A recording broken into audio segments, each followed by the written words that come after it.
hang on. I have started recording the video. Zelazor, say that again. I'm in the woods and on my earbud microphone. There's no way you sound worse than I do. You're in the woods right now? I can hear the Yeah. bugs. Can't you hear that? Oh, is that crickets? Is that like hundreds of thousands of crickets? Maybe just tens of thousands, but sure.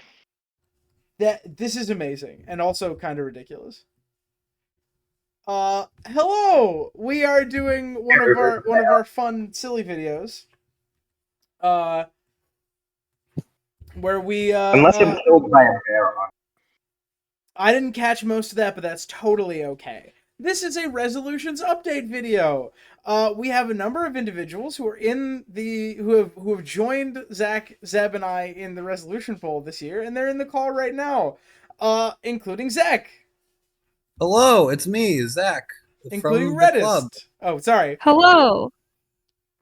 Yeah, we're just gonna cut Zach off. It's fine. Including I'm Forge. used to God it. damn it. Hello, I'm here. Including Zelazor. Ahoy!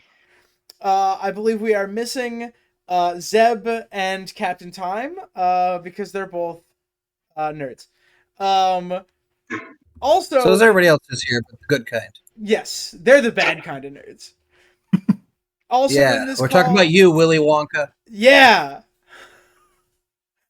Yeah, Zeb, you're C-tier candy. Also in this call is Duke. Hello. And Silver. Shots fired at Zeb.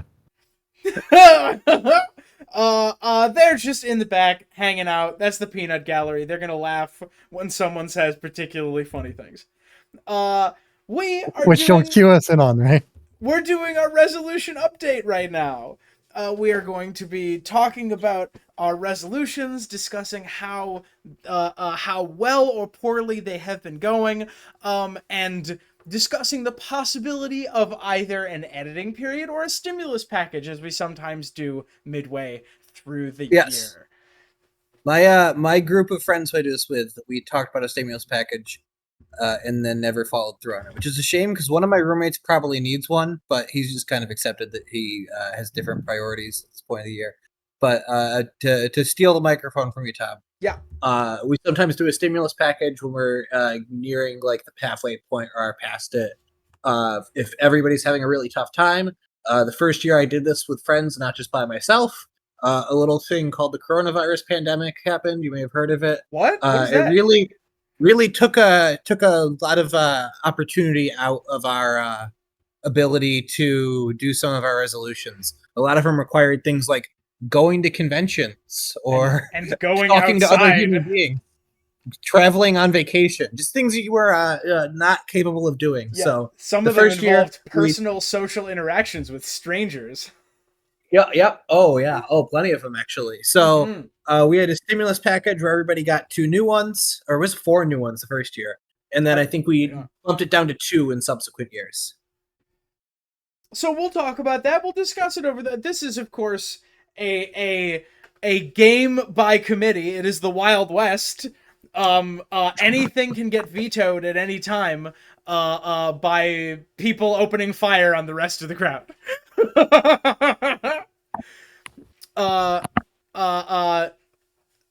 And if we decide that a good way to move forward is to add a couple of bonus points or allow us to edit a couple of the ones that we have, I am very excited to talk about that. Zach, do you wanna start us off? Are we going around like everybody lists off the number 1? Or are we going through everybody's resolutions 1 through 12 and then doing it that way? I think we give everyone the floor 1 through 12. Okay. So that because a lot of our resolutions like intermingle with each other, and I think that's a good way to do it. Should I have only had 12? How many did you have? Yes. You have way more than 12. Oh my god! I could cut down on them though if I am allowed, because there are some that I'm just not sure are going to happen. Yeah. We encourage people to pick 12 because it's a good way to make sure nobody's ever done 12 in a year before, you want an amount that is not overwhelming to look at, but an amount that is also like, if you fail one, it's not the end of the world, right? That makes sense. I'll go ahead and pare down, but I'll tell you guys which ones I cut off in the end. Okay. Okay. I like this plan. But Zach, if you want to, take us away. I'm gonna draw cute things in the corners while you're doing that. I'll turn this into a snail. Sorry. So let me go through my list. Number 1, released my official debut album, nearly finished with physical distribution and some sort of advertising. The album is, I said it was going to come out on the 22nd of this month. I've decided to delay it to give it a little bit more of a final mix and master, to give myself a chance to really listen to my vocals and switch anything out if I'm not happy with them. There's only one song where I'm not happy with my vocals, and I would consider my singing finished. I did just get Sarah's final recording of her vocals last night. She's the like other voice on this album. There's 2 characters in it. And as far as the advertising, the physical distribution goes, those are both budgeted. I have the money to get the physical distribution done. We just got a quote from the first of our advertising and playlisting is a form of advertising too, getting put into high usage playlist for the genre that my music is in. It's a lo-fi album. And yeah, it has an album cover that looks amazing. I leaked a song to our patrons and Discord. I might also have Tom put that in the Patreon for anybody who's not on the Discord who happens to be a patron. I don't know who that would be, but September it'll all be out, but I can't say it's done yet. But I would be shocked if by the end of the year this isn't a check mark. And Tom, you can determine whether you think this is close to counting or not. I would say until it is actually out on Spotify and I can link you to it, it's not out. But we'll have you make a call on that one. I would, for sure, I would make the argument that it is not yet released.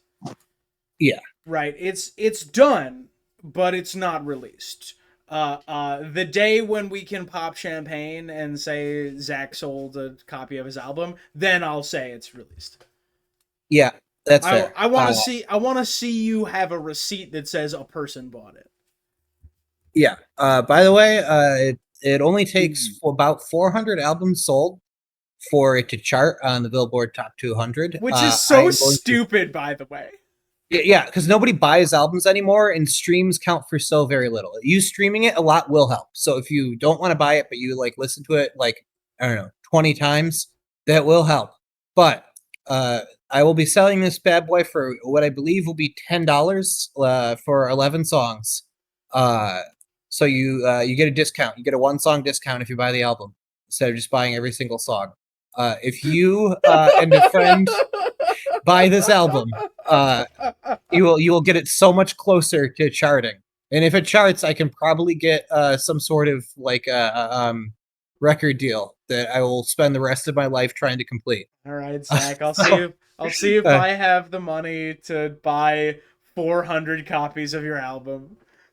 I am getting through my advertising push. I expect that I'll be able to get a YouTube channel of will be sponsored.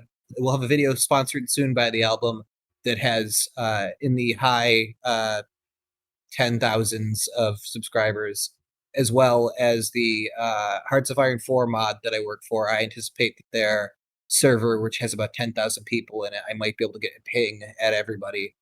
And also everybody here is going to hear a lot about it. So if like the amount of people from that who need to buy the album exactly once is there for it to place really, really, really well on the Billboard Top 200. You know, I'm not saying it's going to happen. I'm just saying it's not like unhinged for me to believe that. All right. All right. What else you got? Number 2, earn at least 200 in a single month via YouTube, Patreon, and other websites. And that is done. We had a 450 month between all of our internet revenue, Tom. Which is extremely stupid, by the way. Yeah, and also that helped just me pay a fucking bill. ridiculous. That helped me pay a bill that I was gonna not have a great time paying. So I remember that day. it was a really rough day, and I had a bill that I wasn't sure I was going to be able to pay, and also get gas in my car to go to work the next day.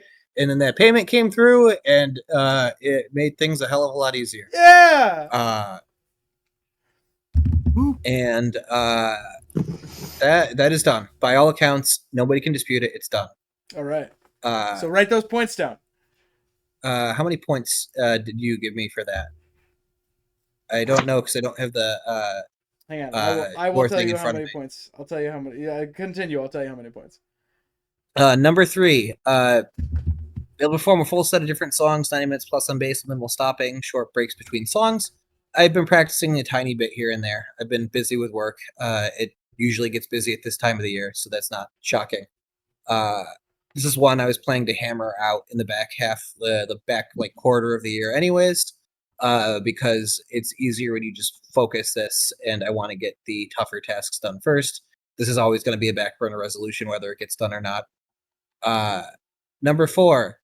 Get back and stay below 200 pounds. I started the year at 235. I am at 213 and hovering because it's hard to lose more than 20 pounds in a short period of time.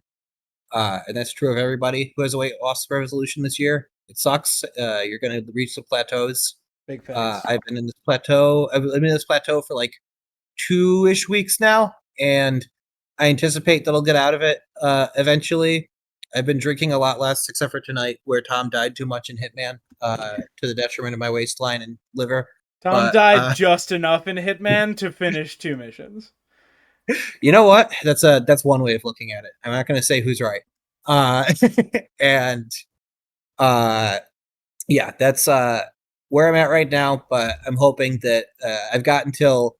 We always say that you've got until the final count is done to complete any resolution. You can go right up to the bell.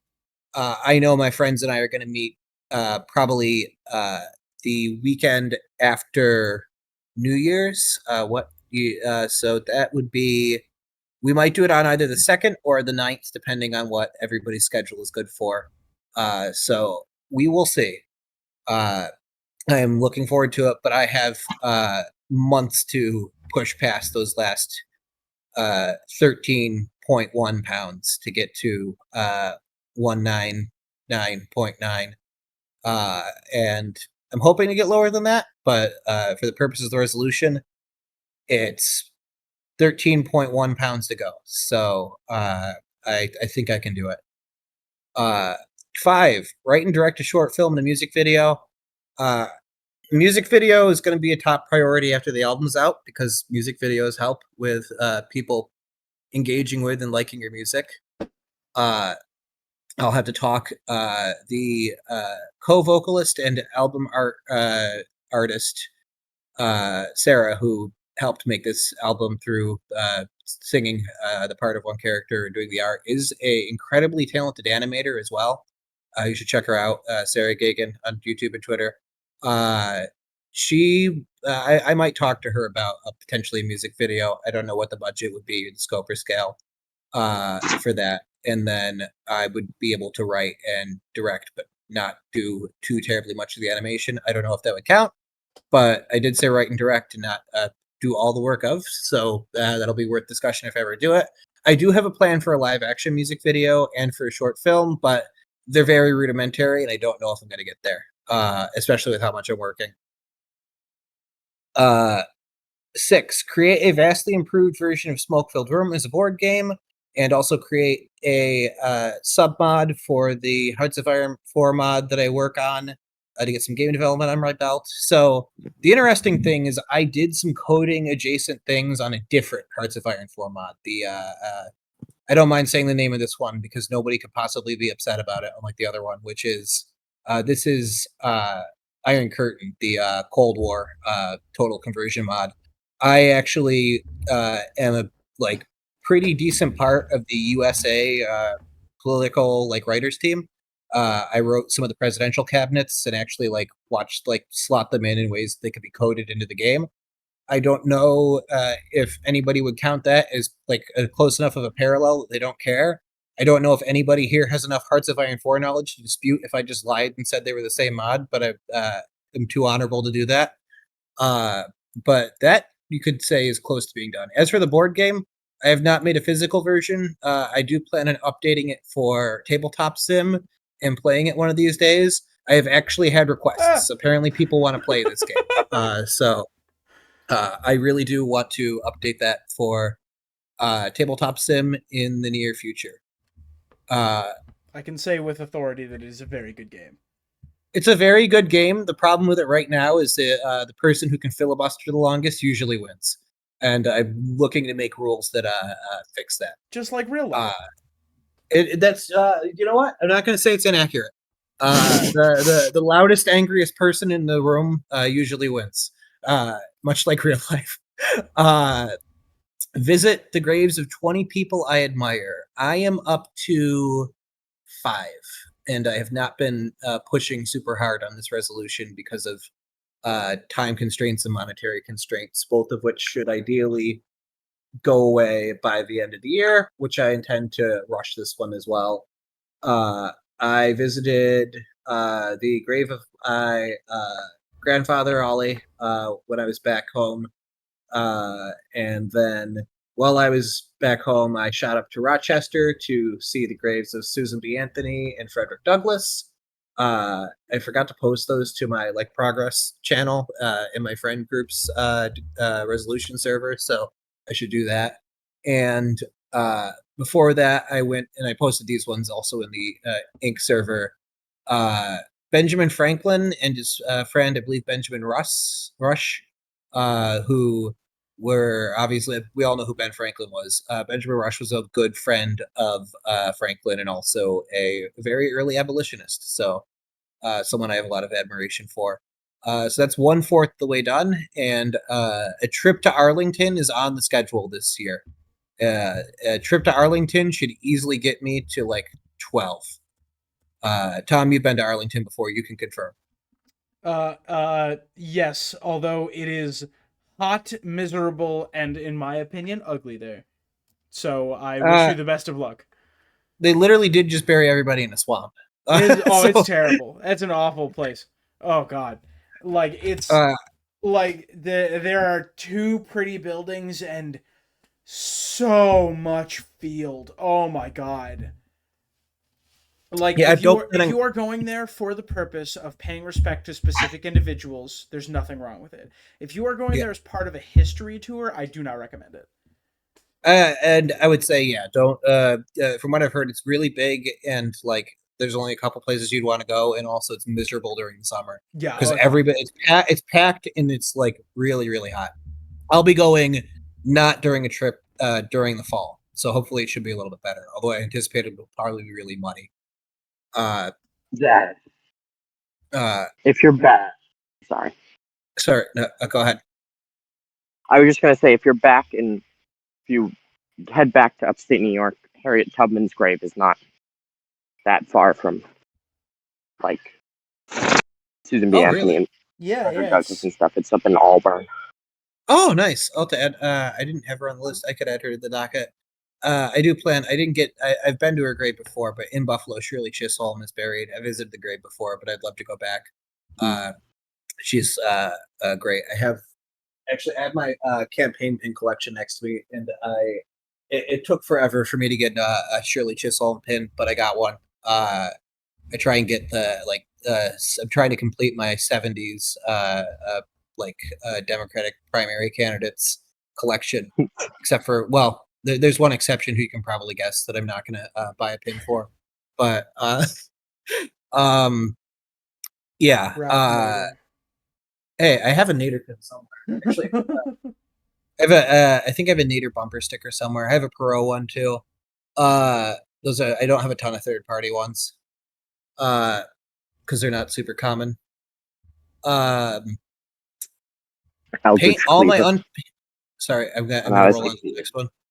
8. Paint all my unpainted Warhammer minis. All my fantasy minis except for the big one are painted.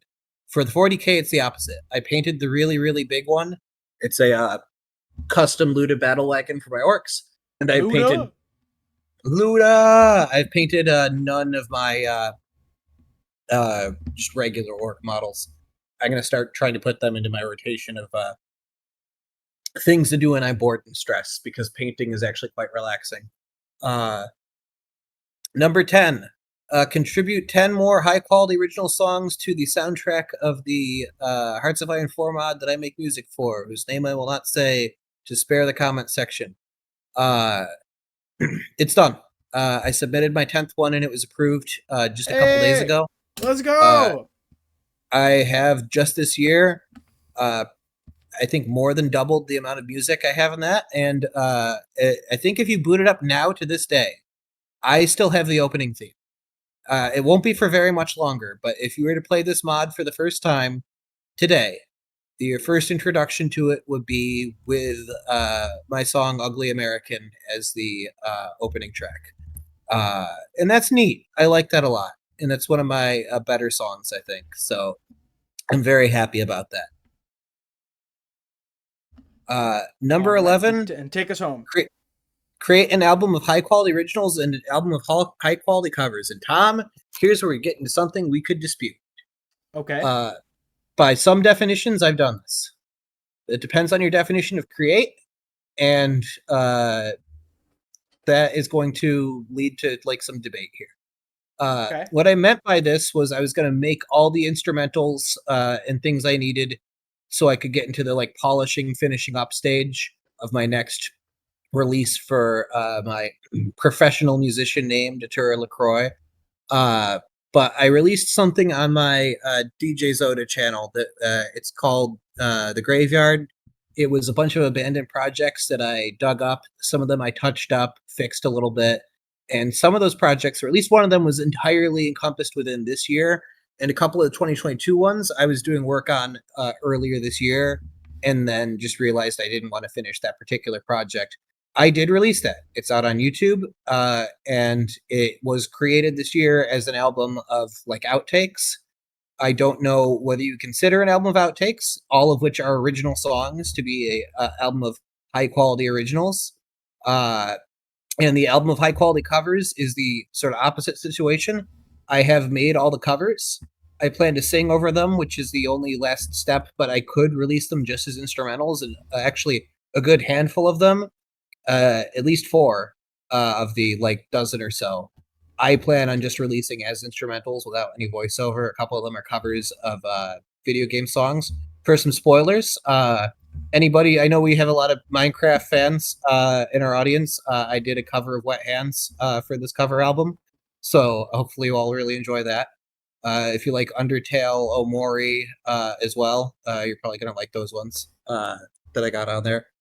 Will I hype up my music career even more? Tom, by what I just told you, is that resolution done? Let me get some clarification here. Yeah. You have an album of original songs that you have an album of covers that is not yet released. It's not yet released, but the instrumental of every song I intend to have on there is done, and I could release it in such a form. I'm going to spend some more time polishing it, but the resolution specifically said create, not release. That's true. For a reason. Because I anticipated that the first one would not be released this year. It'd be created and go into the editing, polishing phase that my current album has been in for a while. And you have an album of songs that you've put into the waste paper basket and resurrected for your originals. Yes, it is all my. I wanted to preserve all the music except for the stuff I like really threw out. The stuff I'm just like super not proud of, which I did toss, or at least like I didn't like destroy. It still exists. I just didn't release it. Anything that I'm like not ashamed of, but I have no use for. Stuff like I had an entire album that I scrapped. I made it in 2020, early 2021. I kind of gave up on it. A lot of those songs ended up in the Hearts of Iron 4 mod that I will not name because its community is kind of toxic. or it was kind of toxic. It's a lot better now. But the other tracks, like, now that the album, like half the album's in a video game, the other half isn't, just kind of awkwardly sat there. And then I had other things I made for our old visual novel project, for a different visual novel project, and just randomly because I felt like it. And another like album I thought about making and then realized I wasn't quite confident in my abilities to finish. They were all just sort of lying around. And I strung all those together. I edited a few of them, and some of those tracks were made or were still actively being worked on this year. So it's not like it's just stuff from like 2020, 2021. There's a handful of like 2022 into 2023 ones and some 2023 started ones. So you And so this is an album of, like, by this logic, right? Like, would I describe a completed campaign as completed just because I pulled unused scraps from old campaigns that I never ended up using? Absolutely, that's a completed album. 100%. Okay. The fact that you've resurrected old projects, for as long they are all original, yes. Yeah, everything. I can pull up that album right now. Yeah. I just Then bumped it yeah, to 60 absolutely. Like, I normally I would like put this up for discussion for the group, but like, does anybody even have any objection to that? By the way, I No. was at 58 subscribers Nope. on this channel before I mentioned my name during the recording. So 2 people in this call just went and subscribed to my channel. I'm calling you out. Yeah, who was it? It could be 2 unrelated people. It could just be a coincidence. But yeah, it's an I'll- hour. I'll It's do an it after hour. the chat. It's an hour of music. That is. Sorry. Let me see. Original. Yep, this is all original. So Yeah, as far as I'm concerned, those are 2 completed albums. Absolutely. okay. Then by all accounts, you can give me another check mark on that one. Hell yeah. That's 1,100 points, bro. And then the last one is my resolution number 12. That is run a Paradox mega campaign, either make a video series or alternate history story about the results. My friends all really want to join in on this one. I have a lot of Paradox gaming friends who are like, "Oh, that sounds awesome," and I don't want to cut them out of it. But scheduling with all of my friends is a nightmare for a lot of reasons. We planned a RPG in the Fallout universe starting in June. We had our first session this Saturday that just passed, so that shows about how well it goes to schedule things with my friends. One of whom in that game I live with, by the way. So that makes it even more kind of ridiculous how out of sync everybody's schedules are. I will just do this solo and play from beginning to end in probably November, December, if I can't get my friends together to try and do this as a multiplayer campaign. This is another one of my back burners in case I ended up having a year where a lot of my tougher ones didn't go to plan. But as you can see, Tom, I'm actually doing pretty good on my tougher ones. Yeah.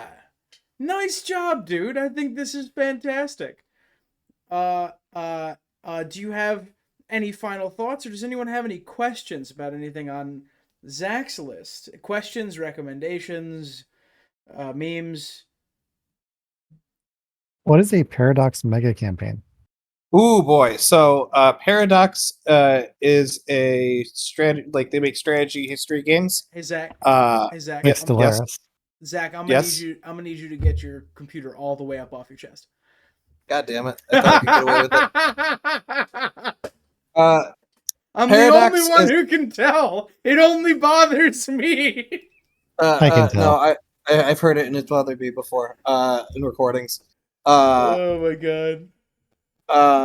What am I gonna say? Paradox makes historical strategy games, and there are converters, sometimes official, sometimes unofficial, that allow you to take your save game from one game to the other. So you can go, depending on which games you want to play, from Rome to World War II, and like even into like the space age, technically, although that one's a little wonky of a task to do. But you can take basically a game that you started in Rome, mess with history all the way until you get to the modern age. And I don't plan to start with Rome because Imperator Rome kind of sucks and I don't like it. But I do intend to start with a modded version of Crusader Kings 2. I might do 3. I've been having friends tell me I need to try 3.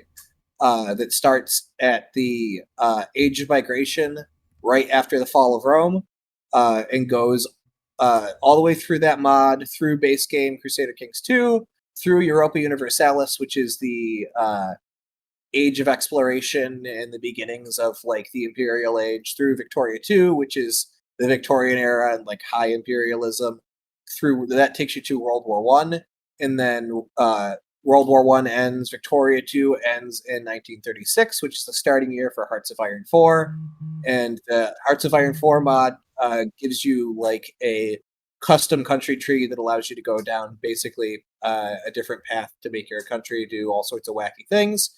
And then you can get to, usually you run out of focuses in the late 40s, early 50s in Hearts of Iron 4. And I would consider the campaign complete if I go from the fall of Rome to the end of World War II. I think that's enough of a story to tell and enough of a video gaming experience to claim that I've done. So that will be the Paradox Mega campaign. Many of my friends want to make this a multiplayer game, but that just makes it kind of trickier. Scheduling stuff in multiplayer Paradox games are prone to crashing. Cool. Thanks. No problem. I've just we've discussed this in the past. A question about your weight loss resolution. I know that we have discussed in the past, and maybe we can talk about it more when we get to mine. We've discussed in the past the pros and cons of that kind of resolution. How are you feeling about it so far? I feel like just having like a number I need to clear makes it so I can have instead of it being like just rushed down to this one number, it put a lot of pressure on me to like, you know, I need to lose X amount of pounds in X amount of days, sort of thing. And it led to like dieting and exercises that I couldn't easily sustain. With this, I can have a day where I am like calorie neutral, where I am like not super concerned about it, because you can lose reliably. You'll hit plateaus like I'm hitting right now, but once you get past that plateau, you can reliably lose like 1.5 pounds a week with a little bit of effort, but not a ton. And I have enough time left, and you can do 2 or slightly above with some effort. I only have 13 pounds to go. I'm not terrified yet. Like if I weighed this exact same weight in December, I'm gonna be like shit. But this has been like having a bar I need to clear and stay below has been better than like a lose 45 pounds resolution for me, because it allows the like scheduling of it to be more manageable, I guess is what I would say. I get so scared of that last desperate the desperate couple of moments at the end of the year. But as long as you're feeling good about it, I'm happy. If I step out 1 pound and I weigh 206 on December 15th, I'm gonna be like, oh shit, I'm gonna cut it down to the wire. But I only started, like, I was on the last job I had, which mysteriously ended on a Tuesday in May after the city of Philadelphia had some important things happen. Take nothing away from that. I suddenly didn't need to stress eat anymore, and I was actually gaining weight during those last few weeks. So I got back down from like 235 from where I'm at now, in just from the end of May to now in mid-August. So I'm being attacked by a cat. Oh no. So I think like as far as like taking it at a reasonable pace, I'm doing an okay job.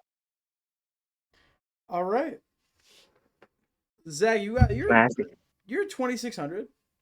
And I think I skipped one. By the way, I totally forgot one, didn't I? Yep. I skipped the write and SCPs publish video at least essays, two SCPs and video essays. I have one video essay out. That was number 9. I have one video essay out. I have multiple other scripts.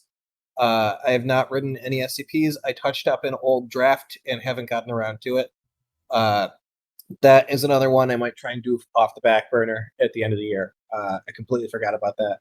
I've been having a huge writer block with SCPs for a while, and I really want to get back into it. But I think that's been my biggest hurdle, is sitting down and writing SCPs has gotten very tough for me. Just like I lived a life in the past where if I needed to like work all weekend on something and then like 2 days during the week, my schedule is flexible enough that it allowed for that, and I just don't live that kind of life anymore. My weekends are like booked solid, and those used to be my best writing days. All right. I understand this completely, but we'll get to that a little later. Yes. Yeah. I was about to say I'm setting you up for some discussion about writing. Who wants to go next? Go. Oh God. Do we just You're want on. to go around in the circle? Sure. Do you want to go next, Redist? Yeah, I can go next. All right. Is that So gonna my leave me last? Because my phone might die. do you want to go Do you want now? to go next? Yeah, that might be best. All right. He's trapped in Counterclockwise. the woods. I'm at 15%. I think you can manage. We'll Time have to you go. go.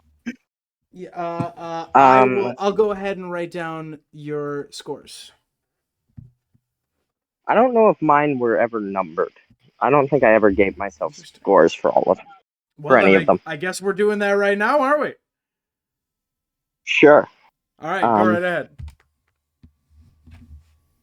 Finish the 3 YouTube videos I've already started. Did not do that. I have a YouTube channel that I've been trying to start for a while. I keep getting sidetracked because I have so much else to do. I feel that. But I'm trying to. I have one written and it's partly edited on the 1973 Chilean coup. And I got video partly written on the events of May 1968. And then a draft or something of a video on the Rodney King riots. But I don't know. Those might are get one tough or two. subjects too. There's a lot to cover there Yeah. as a fellow history nerd. Yeah, each of those is Yeah. is deep and complicated in its own way, and it requires a lot of like care to do. So I don't blame you Yeah. that it's taken a while. There's a I have shit way ton of too many context just around the Chilean coup. If I was going to write about that, it would probably be an hour and a half video, and it'd probably go well into the 80s. But like, I commend you. That's not an easy task. Something. I start in the 60s and I go Yeah, up to Yeah, that's I probably- go to the 90s. that works And too. cut Yeah, I don't know. Like, I would feel the need to give context in either direction, so that is a really tough one. Same Yeah. with 68 and Rodney King. There's a lot of context you have to give for Rodney King also. Oh yeah. Like it kind of crosses over to the context I had to give for Leo Ryan too, because there was a history of riots in the area. Yeah. That you really need to talk about. But like, kudos if you get even one of those done, because that's not easy. Yeah. No, yeah. It's taken me so long. So I might get one of those done, but 3, especially because I'm lost 2 months in the middle of the year, and then have to go back to school, seems unlikely. My number 2 is read a book in Arabic.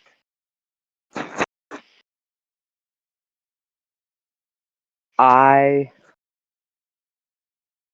read a book that was originally in Arabic but is in English currently.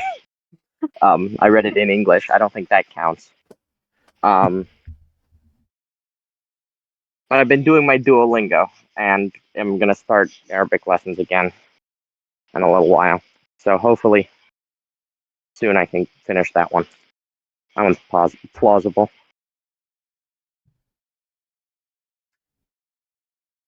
All right. Salazar, I'm curious why you decided to learn Arabic. A couple years ago, I spent a few months in Morocco and was taking lessons there, and then have been trying to find a place where I can learn without spending a huge amount of money. And while not leaving the country again, and that's been difficult, but it's because I already started as well. Fair enough. And it's more interesting than Spanish, which I have already started learning. Nice.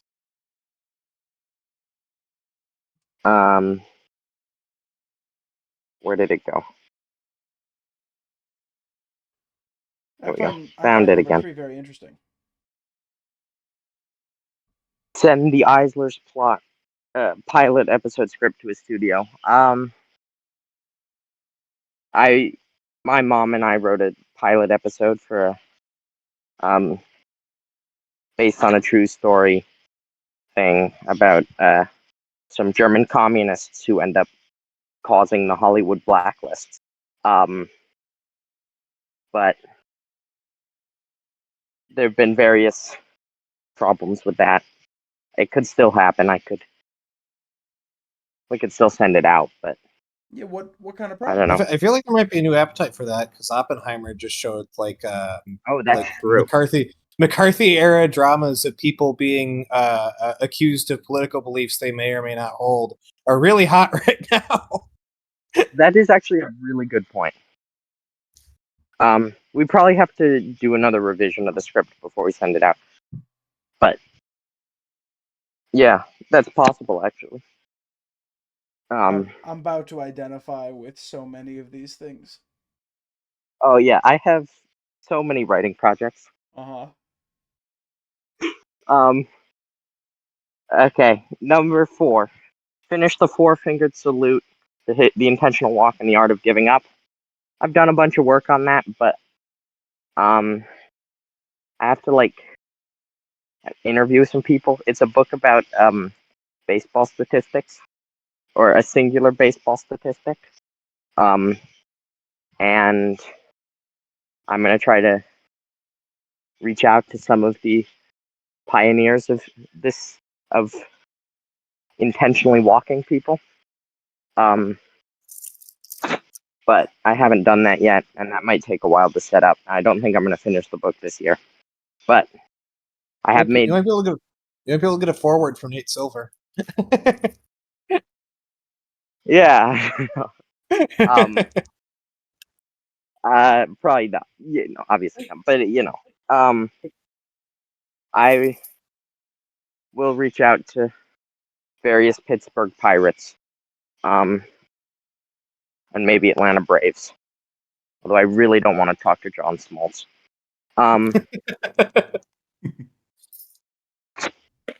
So yeah, there's that one. I don't think that one's gonna happen, but I've gotten some work done on it.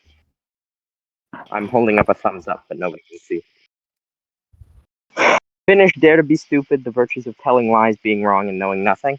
That's my book of philosophical essays about being wrong, telling lies, and knowing nothing. I said that in the wrong order. I've done a bunch of them. I think maybe only 1.5 this year, but I've been collecting various essays I've written. Yeah, I just wrote the one on Socrates, on the Socratic method, and all those shenanigans. And I started one on aesthetics, but we'll see. That's the one I'm most stop and start happy with. So, meaning I stop and start it regularly, so it could get done, but unlikely. As we're going through these, can I get like a page count you're looking for and a page count you're at? I don't have it up on my phone. Very easily. Just ballpark, so to speak. 4-finger salute. I've got a lot of bits and pieces all around because I've been doing that mostly through looking at spreadsheets and trying to piece together the story myself. Sure. and putting my philosophical touches on it. And I need to but I probably have about 60 to 70 pages in total. And I'm probably aiming for about twice to 2.5 times that length. Dare to be Stupid, that one I have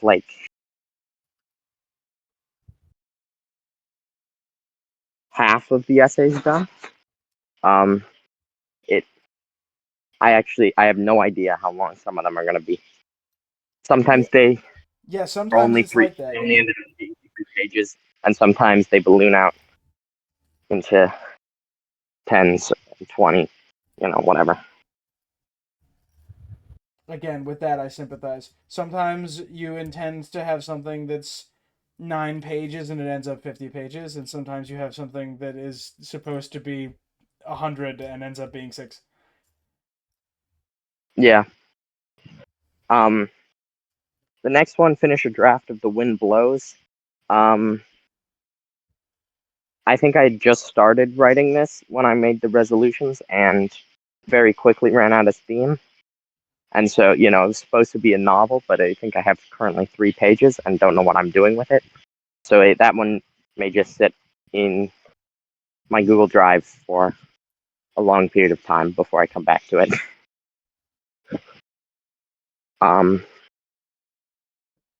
Crap, my phone turned off.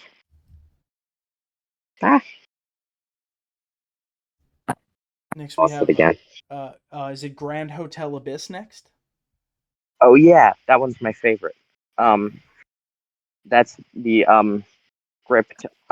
movie script I'm working on. That's a heist movie based on the lives of the Frankfurt School. Oh, Which, if you don't know what that me is, on this one. You got me now. there's some German Jewish intellectuals. They're very silly. I love them so much. And I'm plotting the story of their, travels to America as though it was a heist movie. I've got a bunch of scenes done. Benjamin is giving me some trouble because he, doesn't make it to America very tragically, and tonally, I don't know how to deal with that. Yeah, because it's a very fun idea. Yeah. And bridging the gap between very fun and very serious is really hard. Yeah. The only film that I know that's done it really well is Jojo Rabbit. I'm it's hard to pull off what Jojo Rabbit did. Also, yeah. Jojo Rabbit's an incredible film that most people could not make. Yes. So who knows? I'm gonna keep working on that one. It's a lot of fun to write. I'll probably have to enlist the help with somebody who's funnier than I am, because you came to the right Discord server for funny. Oh, that's true. You're goddamn right. There's a lot of very funny nerds around here. Yeah. I have on several occasions said into the ether, "Hey, I need a joke." And my God, does this server provide? Yeah, we're very good at it. You will get a plethora of jokes. Yeah. And then the 2 that I had that were closest to being done when I started this, I think, which are my fantasy, the first part of my fantasy, book novel thing, that I was going to try to finish a draft of.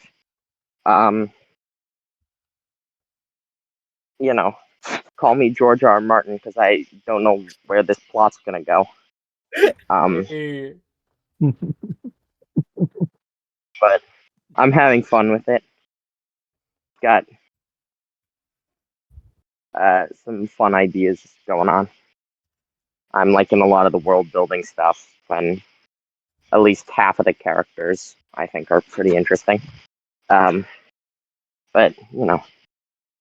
that one's a long way off from being anything. But I could feasibly get a draft done by the end of the year. We'll see.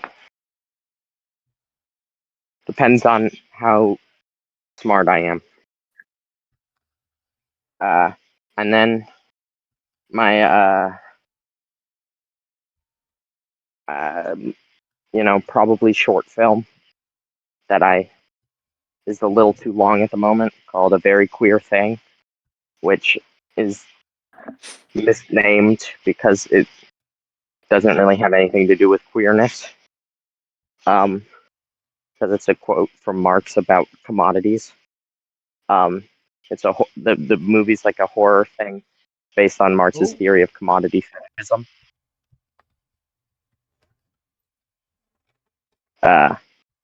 And I'm going to try to film that this fall, but the script needs a lot of work.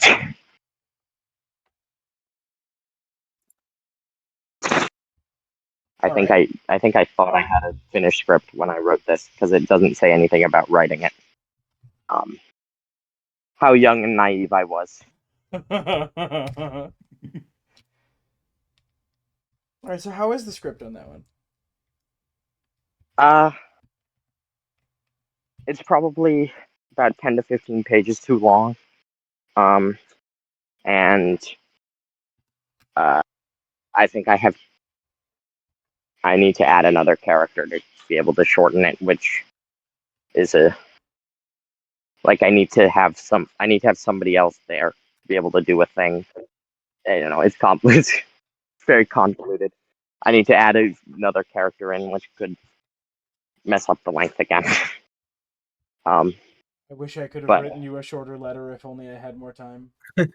Yeah, I've thought of that a lot during your writing updates.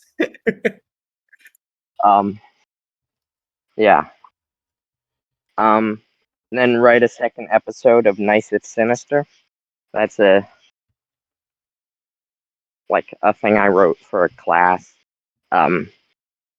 It's I envision it as an animated show set in a villain high school or whatever. I think it's very silly. Yeah, there's lots of silly stuff going on there.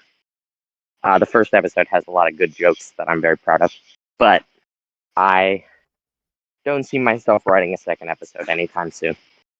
So that resolution's probably not gonna happen, because I'm not very funny in the way that you need to be to write things like that. And it doesn't happen very naturally for me. So yeah. And then the final two are organize 2 rallies with SDS. I'm currently the chair of the New Students for a Democratic Society at the school where I work. Or not work, but I do work there, but I go there is probably the more apt word. And that one looks like it's going to happen. We got lots of stuff going on. The school's very messed up. It's very easy to protest against it. Stuff they're doing. And also some people in Tampa, they got fired and what's the word for kicked out of a college? Expelled? Yeah. Expelled. And are facing felony charges for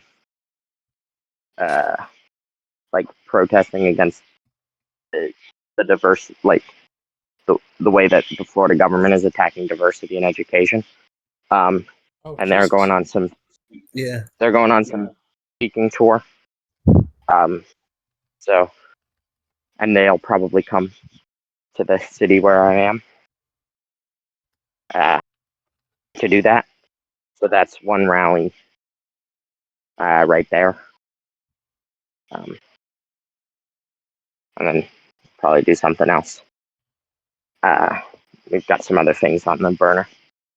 So that one looks like it's going to happen. And then the final one is Don't Die. So far, so good. Ish. But I am in the woods where there's famously a bear. So we'll see if I get through the call. You are I must insist you not die during the call. Like, Yeah. I'm not saying I won't use it for content, but I sure don't want to. Tell that bear that Yeah. George R. R. Martin wrote a song about him. It's called The Reigns of Castamere. Damn it, you got to that joke nanosecond. God damn it. Oh, I was ready. I thought you were gonna take a beat and do the set. I thought you were gonna set up and then take a beat, and you went right into the punchline. I was like, oh, cool, Zach's setting me. I'm going to do the beat just long enough that I can like pull the football away, Charlie Brown Oh style. my god, I was so ready. I really Sounds did. I perfectly really delivered. did run for that. Zelazor, can I offer a couple of thoughts on your resolutions? Sure. I think that first off, all of these projects sound great. I think we've talked about this in the past. I'm particularly enticed by the idea of the baseball book. I think that's Yes. really, really cool. A note that I would definitely have is all of these resolutions except for except for 11 and 12 use the same skill set. Yes, and that I realize that's difficult. And I full well know at this point that means conflicting times, and I can only focus on so many things at one time. But also, that's the thing I'm really want to do more of. I had this same. I think I have the same thought. I had the same thought that you're having, about my resolutions, a couple hours ago. Yeah, just like Is all I'm saying. like it's my god, like I would give any one of these 800, 1,000, maybe more. Yeah, I was thinking like 500 to 1,000 for all of them. Yeah, like nothing Yeah. nothing on this list is below like a 700 for me. They're all extraordinary, but each of them is hard in its own right. Can I ask you a question about them? Sure. Which one do you think is closest to being completable? Oof. I mean,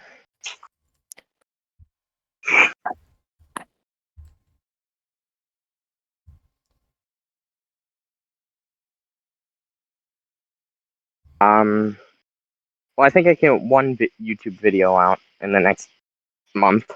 But that's, it says 3 on the thing. Mm-hmm. I think Grand Hotel Abyss is probably the one that will get done first of the strictly writing ones. But I'm looking to focus a lot into number 9 soon. So I Who don't knows? know. I cannot pretend to know how other people's brains work. But for me, having all of these, like the thought of having all of these on my plate would make me markedly less likely to do any of them. I would see all of these things, and whenever I would sit down, I had this problem in high school a lot. I had this problem in high school and college where I would sit down to do one thing and then think about all the other things that I could be doing, and play video games instead. And of course, I have no idea how other people's brains work. I'm just some idiot on the internet. But like, if this was my list, I unironically might double down all my effort on one and put all the rest onto the back burner except one or two. Yeah. I really wish I really wish I could do that, but I have a notes app where I write down ideas for all of them, and then I burn out really fast, and then I conglomerate a bunch of ideas for a few weeks, and then I come back to all the projects, and that's just how my brain works. And I wish I could double down and just work on one of them for the entire time, but I have to say I have a brain that works very similarly to that in terms of writing projects in flurries and having trouble completing them. A book I recommend to everybody whose brain functions in a similar way to mine is Getting Things Done. It is legitimately a life-changing book in terms of how it uses that tendency and finds you ways to refocus it to help complete projects. I recommend it to everybody. I'm actually going to do another listen through this year to refresh my memory of it. Zach, did you get that unironically? Did you get that royalty check for that book, by the way? The royalty check for mentioning it? Yeah, because I know I bring it up all the time. I know that you're sponsored by them. I'm sponsored by the guy who made Get Things Done. He sent me all of his heroin that he used to do. It is a form of payment. Which is true. He used to be a heroin dealer before he made the greatest organizing system known to man. But actually, I don't know if he was a dealer or if he just had a shit ton of it, but that's true. But yeah, that's true. Again, he sent it to you? Yeah, that's true. He did send me heroin. Yeah, that's true. I can't confirm. Go look up the guy who made Getting Things Done and thank him for the heroin. Getting Things Done don't by do Bennett that. Foddy. Getting it done with Bennett Foddy, featuring heroin. Luckily for us, there's no cops in this community at all, so we'll be good. Perfect. No, we're not aware of that. When you want to get things done, you go for cocaine. That's true. All right. Some they may go. I think there's some really cool ideas on this list. I think that it sounds awesome, and I'm excited about all of them. And per standard, there are, of course, it's the Wild West. We make our own rules here.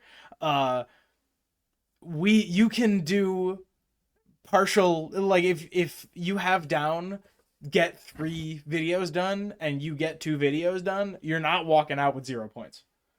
Yeah. We always do partial for people who show up for the end of the year accounting ceremony. Yeah. It's always been a rule. You have to be there. So we can cheer you on and celebrate you to get partial points. But if you're in the voice call we do, we're counting everybody's points down, and you did 1 video, you're gonna get 1/3 of the points. All right.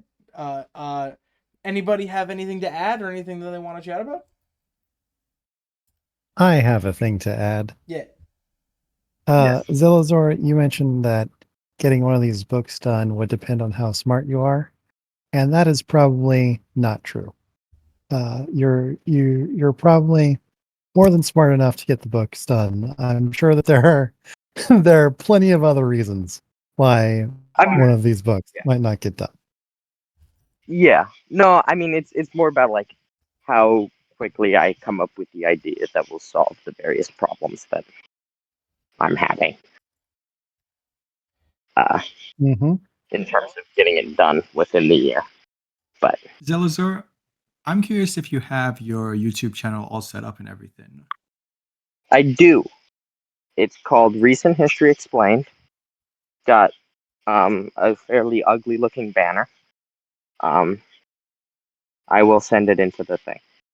Yeah. Nice.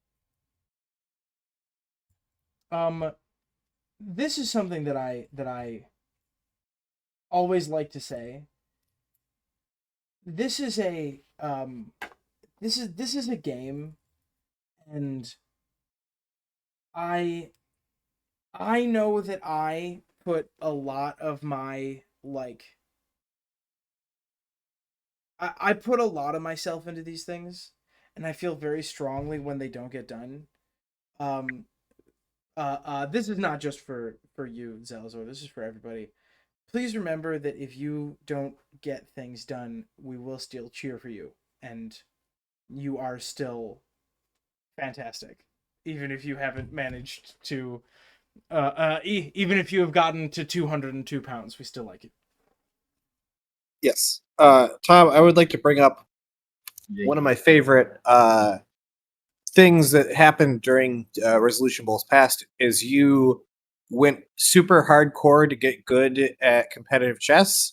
And in doing that, you made the realization that you never want to play competitive chess. And that is still growth, and that is like something, if you're sitting like old in a retirement home someday, you're never going to have the regret that you weren't a pro chess player because you tried it and it sucked. Yep. I sure do know what it's like to be a real chess player, and I don't recommend it. Nope.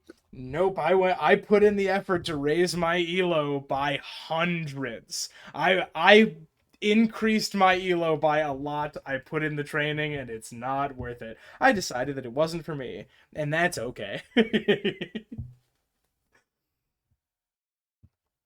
Zach, I want you to know that I know this is gonna sound very silly, but you have an album coming out, and I'm proud of you. Thank you. Fuck you. Who would like Redist? Would you like to go next? Sure, I could go next. All right.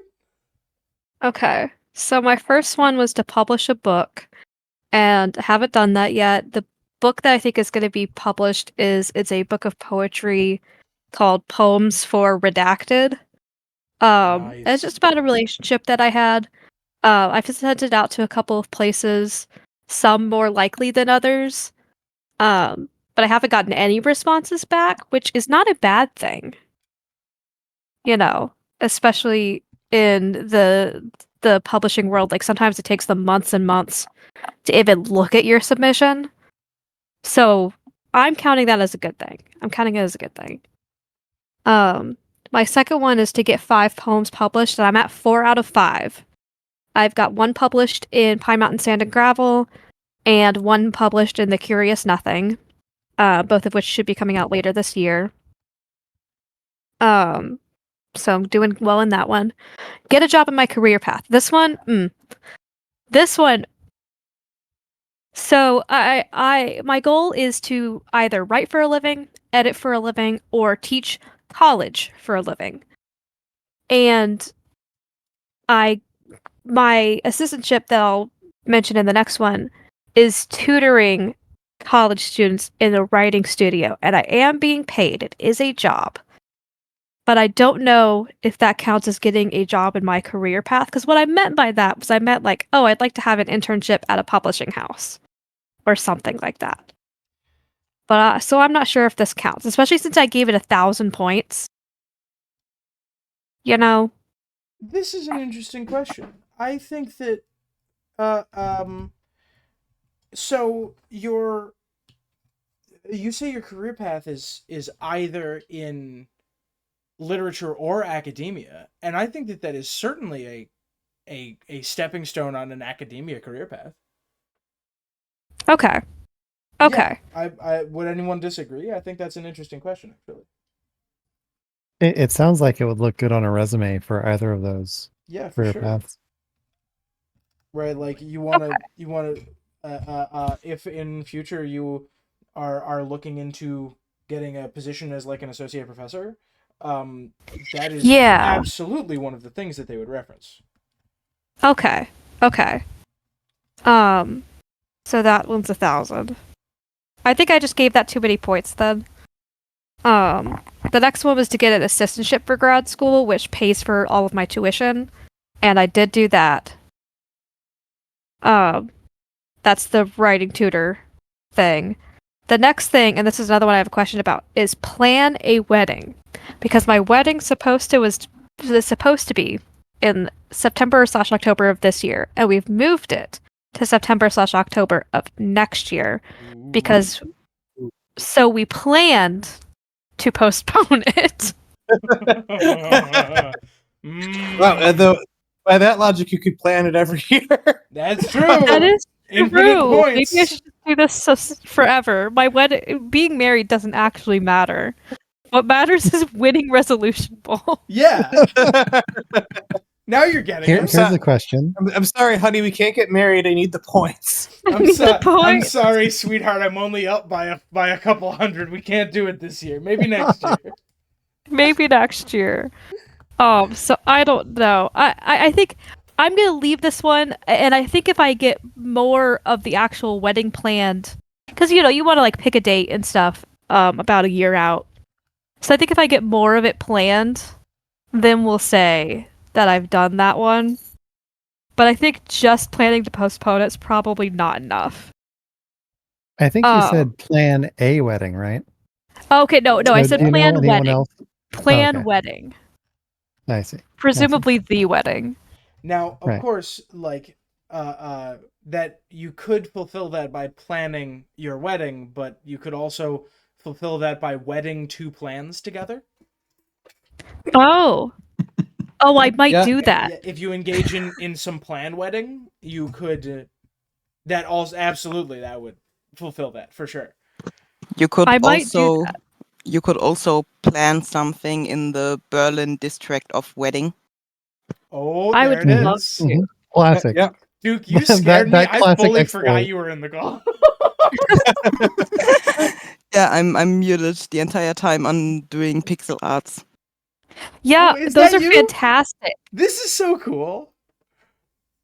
They're so impressive. I assumed that somebody was dropping like little PNGs in. No, Right? you're doing those? That's insane. Wait, are you I, doing I this I by thought didn't, that hand? too. no, I didn't Yeah. wing it. I googled like TARDIS pixel art and then copied it and turned 1 pixel into 3 pixels. Okay, this is so cool. Yeah. It's still very cool. When I saw the Minecraft pic spontaneously generating out of the ether, I was like, "Oh wait, no, this isn't what I thought." It was very good. Very good. My next one is to read 5 books off of my unread shelf, and I'm going to send in the resolution discussion channel my unread shelf. It's quite extensive at the moment. So right now, I am at, what did I say I was at? I was at 3 of 5 books read, and theoretically I'll have more time to read once I'm done moving everything in. But then I'll be in school, so who knows? But yeah, it's a big shelf of books, and I just added like 5 more today because I made the mistake of going to a bookstore. Don't do that. Don't go to bookstores when you already have like 25 unread books. Finished watching 3 shows that I started but never finished with my fiance. We finished Superman and Lois. And then they came out with a new season, damn them. But we're caught up. We're caught up, so I'm counting it. And if we aren't caught up by the end of the year, I'll take that point off, but we're caught up at the moment. So that's 1 out of 5. Or 1 out of 3. Do-do. Do-do-do. Get back under 130 pounds and maintain. So I turned 25, and then my metabolism was like, hey, you just turned 25. See ya. And I gained 25 pounds, and I wasn't very happy with that, especially like before my wedding. You know, you don't want to gain 25 pounds for your wedding. So my goal, so I hit 150, and my goal is to be under 130 by the end of the year, or at 130, you know, around there. So far I've lost 5 pounds. I do want to bump that up, you know, a little bit, start losing a little faster, but it's hard. Food is so good. Yeah, that's Yeah. the problem with Yeah. that resolution is that food is delicious. The issue is that food is delicious, and people don't talk about, but at least for me, like losing weight can be painful. I get really, really bad hunger pangs if I don't eat every like 3 hours. And I know that that's not quite normal, but my friends and I have discussed like, yeah, like if you're trying to lose weight, it can hurt. You know, it shouldn't hurt Oh yeah. super bad, but it can hurt. For sure. It does like it makes my migraines like super Oh, worse if yeah, I'm not eating dude. in a regular My schedule. migraines have been Like- so much worse this year because of that. Yeah, and not only that, like when I'm tired, I like feel way more lethargic than I used to. Like eating less, and the other problem is I compensate with coffee, so I have like huge caffeine crashes just baked into my schedule. Oh yeah, it does a toll on your body. I do not envy anybody who also has a weight loss resolution. They ain't easy. So I want to talk about that. Please continue, but I want to return to this subject during mine because I have thoughts on resolutions that involve that specify goals instead of methodology. But I will forego that for the moment. Okay. I also was writing down the wrong numbers in wrong places, but I'll fix that later. So the number 9 is keep room clutter minimal. I'm what I like to call a maximalist, and that means that every horizontal surface is just covered in things. Yeah. And so that includes the floor. Often. And so my goal is at the very least for that to not include the floor, and also just to keep my space looking nice. And I've got a fresh start right now because I just moved, and so far it's going well. So let's hope that we can keep doing that. Number 10 is get rid of enough stuff that it all fits in the new apartment. I did this. Wow, I got rid of like 5 big boxes of stuff. I am a little bit of a pack rat, so I'm really proud of myself there. I did it.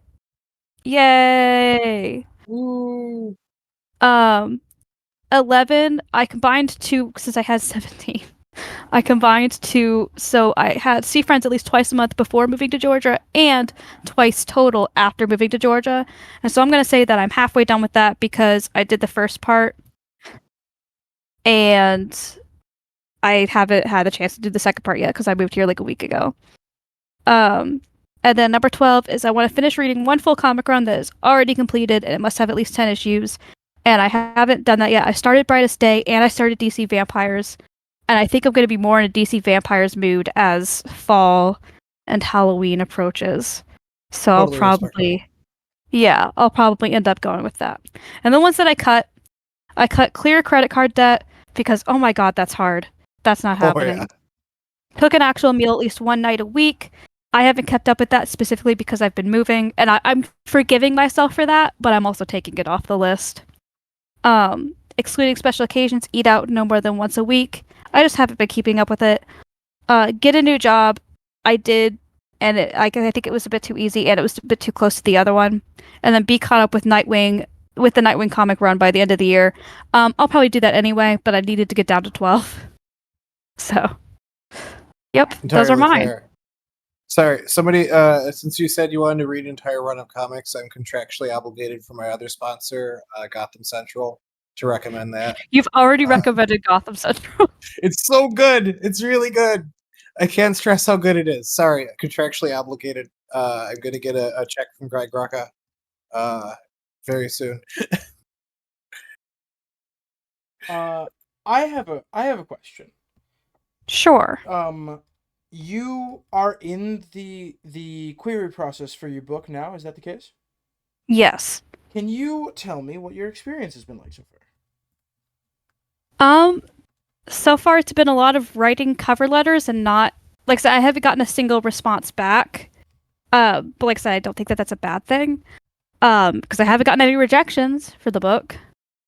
And I just got, I think I have 2 of the pieces. So it's a book of poetry. So you could publish the poems in journals until the book is published, and then it gets a bit dicey.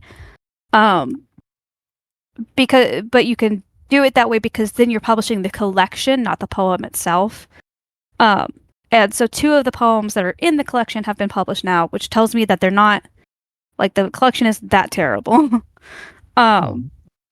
So, you know, I've just been sending out lots of things, writing lots of cover letters. I do have like a template. I recommend having a template, but I also recommend highly customizing that template.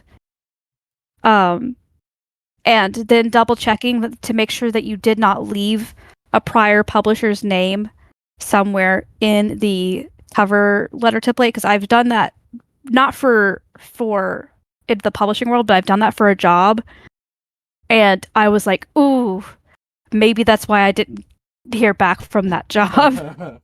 I have heard this particular horror story before, yes.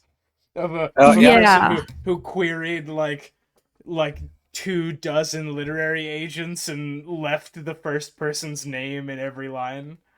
Oh, I heard Yeah. one oh, who's that's applying rough. applying for law firms, and their template said with a find and replace, "Dear asshole," and the asshole is supposed to be replaced. Nice. Oh replace it. no, that's so much worse than just forgetting to Nice. replace the name. Oh, that's Oh, so yeah. good. I'd email that guy. That's I guess it depends on the job. You know, Yeah, that's true. I If don't I know. got that one, I'd be like, okay, you know what? You got my attention. I'd be like, you know what? This person talks like me because I've absolutely done that before. Yeah, that's just how me and my roommates talk to each other all the time. it'd go Like, over this great in person the already gets a- library. Hey asshole. Hey Librarians know. asshole. Okay, I the other thing I wanted to say, I have some advice. There's this thing called the submission grinder that my friend showed me, and basically, it is a very quick and easy way to search new places for you to submit, to keep track of where you've submit particular pieces, and keep track of where you've submit. And they were like, for instance, hey, we liked your pieces, but they weren't a good fit at this time. Send us something else. Or places that you're like, oh, maybe my work wasn't a great fit. So you can actually like block certain things from coming up in your search results and stuff like that. And the search engine's really thorough. You can search by whether it's a paid market, how they pay, genres, lengths, things like that. And I really like it, and I recommend it. I basically, at one point, I think I showed you all my jank version that I did without knowing that the submission grinder existed. And it's what I tried to do, but better. So much better. I'm glad that they made a dating app just for Tom. Like, honestly, it's about time. Forge, that's a great joke. I'm upset that I didn't come up with that first. Yeah, I'll good take job, credit. Forge. What was that? Who said that? It was me. It was Silver. Oh, Me sorry. the whole Sorry. time. Sorry, you No, all no, you, it you, was you, you, clearly you all my very joke. I similar was- voices to me. It's all right. It's all right. No, I'm joking. Forge pops in. I'll put on the voice. No. Absolutely. Steal. If I give somebody the wrong credit, try and steal it from them. Clearly, I'm not paying attention. Absolutely. I was going to say the exact same thing. You just beat me to it.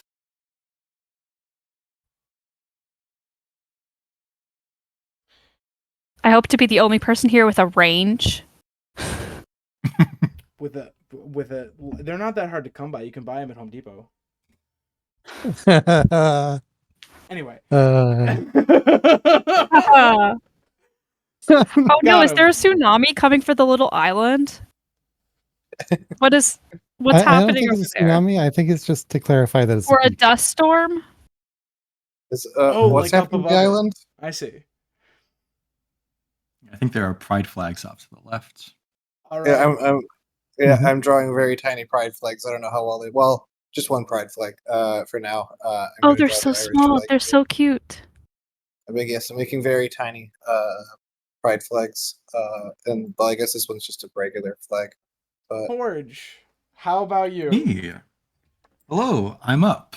All right, so Resolution Bowl for me has been an interesting experience because I decided to also bring a bunch of IRL friends into it. So Yeah. my IRL friend group. woo!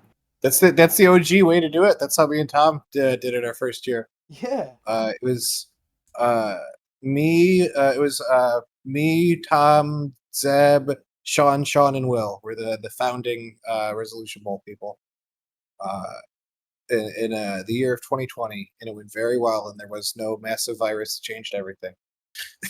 Yeah, no, nothing like that happened. And I'll thank you to stop like willing it into existence. We did cause the coronavirus. I don't know if we talked about this The before. what? True. It's okay. I So- caused it too. Who didn't? Yeah, me too. But yeah, so it's been interesting to kind of follow up with them. I'd say that one of them has taken it very seriously. One of them is also in, but not as seriously, and then one has just not kept track at all. But it's fun. And we what also a came up with relatable some range. Yeah. Yeah, no. And then we also had group goals, which I think were unique. I don't think you guys have done in the past. No, I'm gonna steal that. Honestly, it's great. I've never done that before. Wait, never done what? Group goals, where the entire group has their own set of resolutions to do Oh. collectively. Yeah, we like did some proto ones of that. We like if everyone does gets more than half of their points, like we actually like get a nice dinner for the party or something like that. Yeah, and we had competitions before. We still do the annual Bake Off every year with my group of nerds who do that. Yeah. But like I'm going to propose that for my group next year. So you've actually added something Extremely that I will good do idea. for future resolution bowls. Nice. I'm glad I could lend a hand to that. But as far as my personal goals go, I guess I'll just go down the list. Number 1, become the number 1 Los Angeles County GeoGuessr player. I have this at 1,000 points. I technically right now hold the world record for the Los Angeles County map in Shit. GeoGuessr. Yo. That's not saying like that much. There haven't been that many people who like try to specialize in the map. So I think by default, I'm the number 1 Los Angeles County GeoGuessr player in the world. I think Right this, now? this, That's this might complete. Be this might be the first time when I object to a point total, but go on. So what because I'm not really satisfied with that just being like, oh, by default taking this. My goal is to be able to do a Los Angeles County map. That's where I live, by the way, in LA. And to be able to do one of those maps, no moving, which means you don't get to move around at all in GeoGuessr. You just get placed in the world, and then you got to figure out where you are. Yeah, that's kind of what I would like to be able to do by the end of the year, which is not an easy task on that map. All right, I'm about it. Yeah, All right. that sounds awesome. You sold me. Also, by all accounts, you are the number 1 LA County guesser. Like, I can't be mad if you consider that complete. You did exactly what you said you were going to do. I don't consider it complete yet, but if I don't make any progress on that, I might by the end of the year, just because. I'm gonna jump a bit out of order. I'm gonna jump over to my 10th resolution here to organize charity events which cumulatively raise at least $1,500. Because I try to do that every year with the GeoGuessr community. And I have begun to assemble a team to organize those charity events. And I think it's looking pretty good right now that we'll be able to hit that goal. But yeah, so I've made progress on that one, and that's kind of tangentially related because it's part of the GeoGuessr community that I run those events in. Cool. Yeah. Jumping back up to number 2, successfully learn how to cook 15 non-trivial meals. I specify non-trivial here, so I don't want to just be like, oh, hey, I made like a grilled cheese. I wouldn't consider that a non-trivial meal. That's very simple to put together. Right now, I believe I'm at 5. Maybe I'm at 4 because I can't think of the 5th. But I've learned how to make Czech goulash, which I've wanted to make ever since I visited Prague back in like 2019, 2018, whenever. So I have a recipe. I've made it several times. It has come out great every time, except for the one time that I cooked for my friends, in which case it came out not great, which sucks. So many relatable experiences in this Yeah. call. Yeah, very relatable. But I really love the recipe, and it's come out great every time except for that one time. I have made a chicken cordon Orlando Bloom, which I don't know how to say it, so I'm just going to say that. Which came out not great, and I've tried to make it again, and it came out not great again. I'm just gonna say, hey, that meal is not for me, man. Well, you said, I'm sorry, I missed the name of it. Tell me one more time. I believe it's chicken Orlando Bloom is, I believe, how you Oh, I'm pronounce sorry. I was thinking it. There's a related dish. I think it's chicken James Corden. It's Yes. I'm sorry. I was confused. Go ahead. I'm sorry. Very similar, but just slightly different. Yeah. The chicken, It's just different flavors. it's Yeah, it's a different on the package. outside versus Yeah. on the inside. Yep. The other meal is I've learned how to make South African frikadelles, which are a dish that my mother taught me how to make. She's from South Africa, and so that's pretty nice. They're kind of like meatballs, except not quite.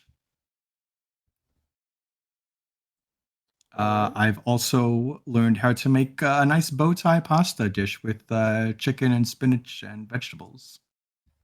Damn it. See, we were talking about food earlier, and now I'm hungry. I'm so sorry. If you want, I can jump over to my 6th resolution, which is to eat out on weekdays 20 times or less. Oh my! Everyone's co-opting my formula. Oh my goodness! I'm so happy. So I would consider this right now a failure. I was doing very good with this. Tom sees a future that he doesn't want to see. Yeah, we'll talk about it. So to be fair, but before I started Resolution Bowl, I was probably eating out on weekdays like 4 times out of 5. Yep. Quite honestly, Yep. just because I get an hour of break for lunch at work, and I'm not going to stick around at work. I'm going to go drive somewhere, and oftentimes that place was, hey, let's go drive and get food.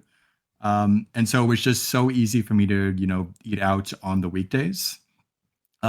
Since the resolution, I was really good about it and rationing out those times, except for a 2-week stretch where I was just not having a great time, and I was like, fuck it. I'm going to go eat out a bunch. And so I added like 10 eat out days in 2 weeks, and that was not great for the totals. Man, and suddenly your entire reservoir is gone. Exactly, just because of those 2 weeks. But I would still consider this somewhat a success because it's definitely reduced the amount of times that I'm eating out during the week. Yeah. And even still, like, to this day, I'm way less than I was doing before starting Resolution Bowls. So even though I consider it a failure, that's not the point, right? The point, we're doing this silly thing with our friends. The point is not to get more points than Zach, though I do want to. The point is to improve ourselves in our lives, and like the fact that you have taken eating out from 4 to 5 times a week to, I'm gonna wager, less than 1 on average. For sure. That is extremely impressive. That and the fact the attempt is worth it, even if it is not successful. Yeah, absolutely, I agree, and that's I'm very thankful for Resolution Bowl being introduced into my life for that. All right, I will jump back up to number 3. Successfully 3D print 5 miniatures. I have attempted to print 5 miniatures. For the life of me. To quote Sideshow Bob, did they give a Nobel Prize for attempted chemistry? This 3D printer, man, I have had it for probably a year now. And every single time I am trying to do these prints, they keep failing. And it's a time-consuming thing too. It's like I can do like one print over a weekend if I have like a long weekend, just because it takes so many hours for it to actually print. And then when I see that it's failed, it's so disheartening, and it's like I don't want to try this for like another month. And I feel like I keep putting it off, and I just need to like focus down and accept that I'm gonna do a bunch of failures here before I can finally get the settings right and get that hobby on its way. Because I would really love to be able to print some miniatures. Number 4, create a text adventure puzzle game. Ooh. So my background is electrical engineering and programming. And so I've created, your basic input output text adventure game, and that's not quite what I want to do with this resolution. Specifically, the game that I am attempting to create, and I don't think it will be popular at all. It's very limited in how accessible it is for other people. But I have always been fascinated with how deep a Discord server can go. That there can be so many hidden channels and everything underneath the surface of it that people can access, and it can keep going deeper and deeper. And so my thing with this is to try and gamify a Discord server and kind of explore the depths of it. And yeah, it's been a fun limitation. Go ahead. Dude, if that excites you, wait till you see what I've been doing in the How's It Going connected chat for the past 3 months. Anyway, Which house? It Going. How's it going, chats? Yes. Yeah. How's it going? Wait, hang on. Here. Oh What have my you- god. What have you been doing? Wait, hang on. What have Well, you I been doing just- in the How's It Going chat? It's just all that free real estate. I wonder how long I There- can go about using this chat as a personal log before anyone catches on. Oh my god! Oh my god! I can't believe how good I've been gotten.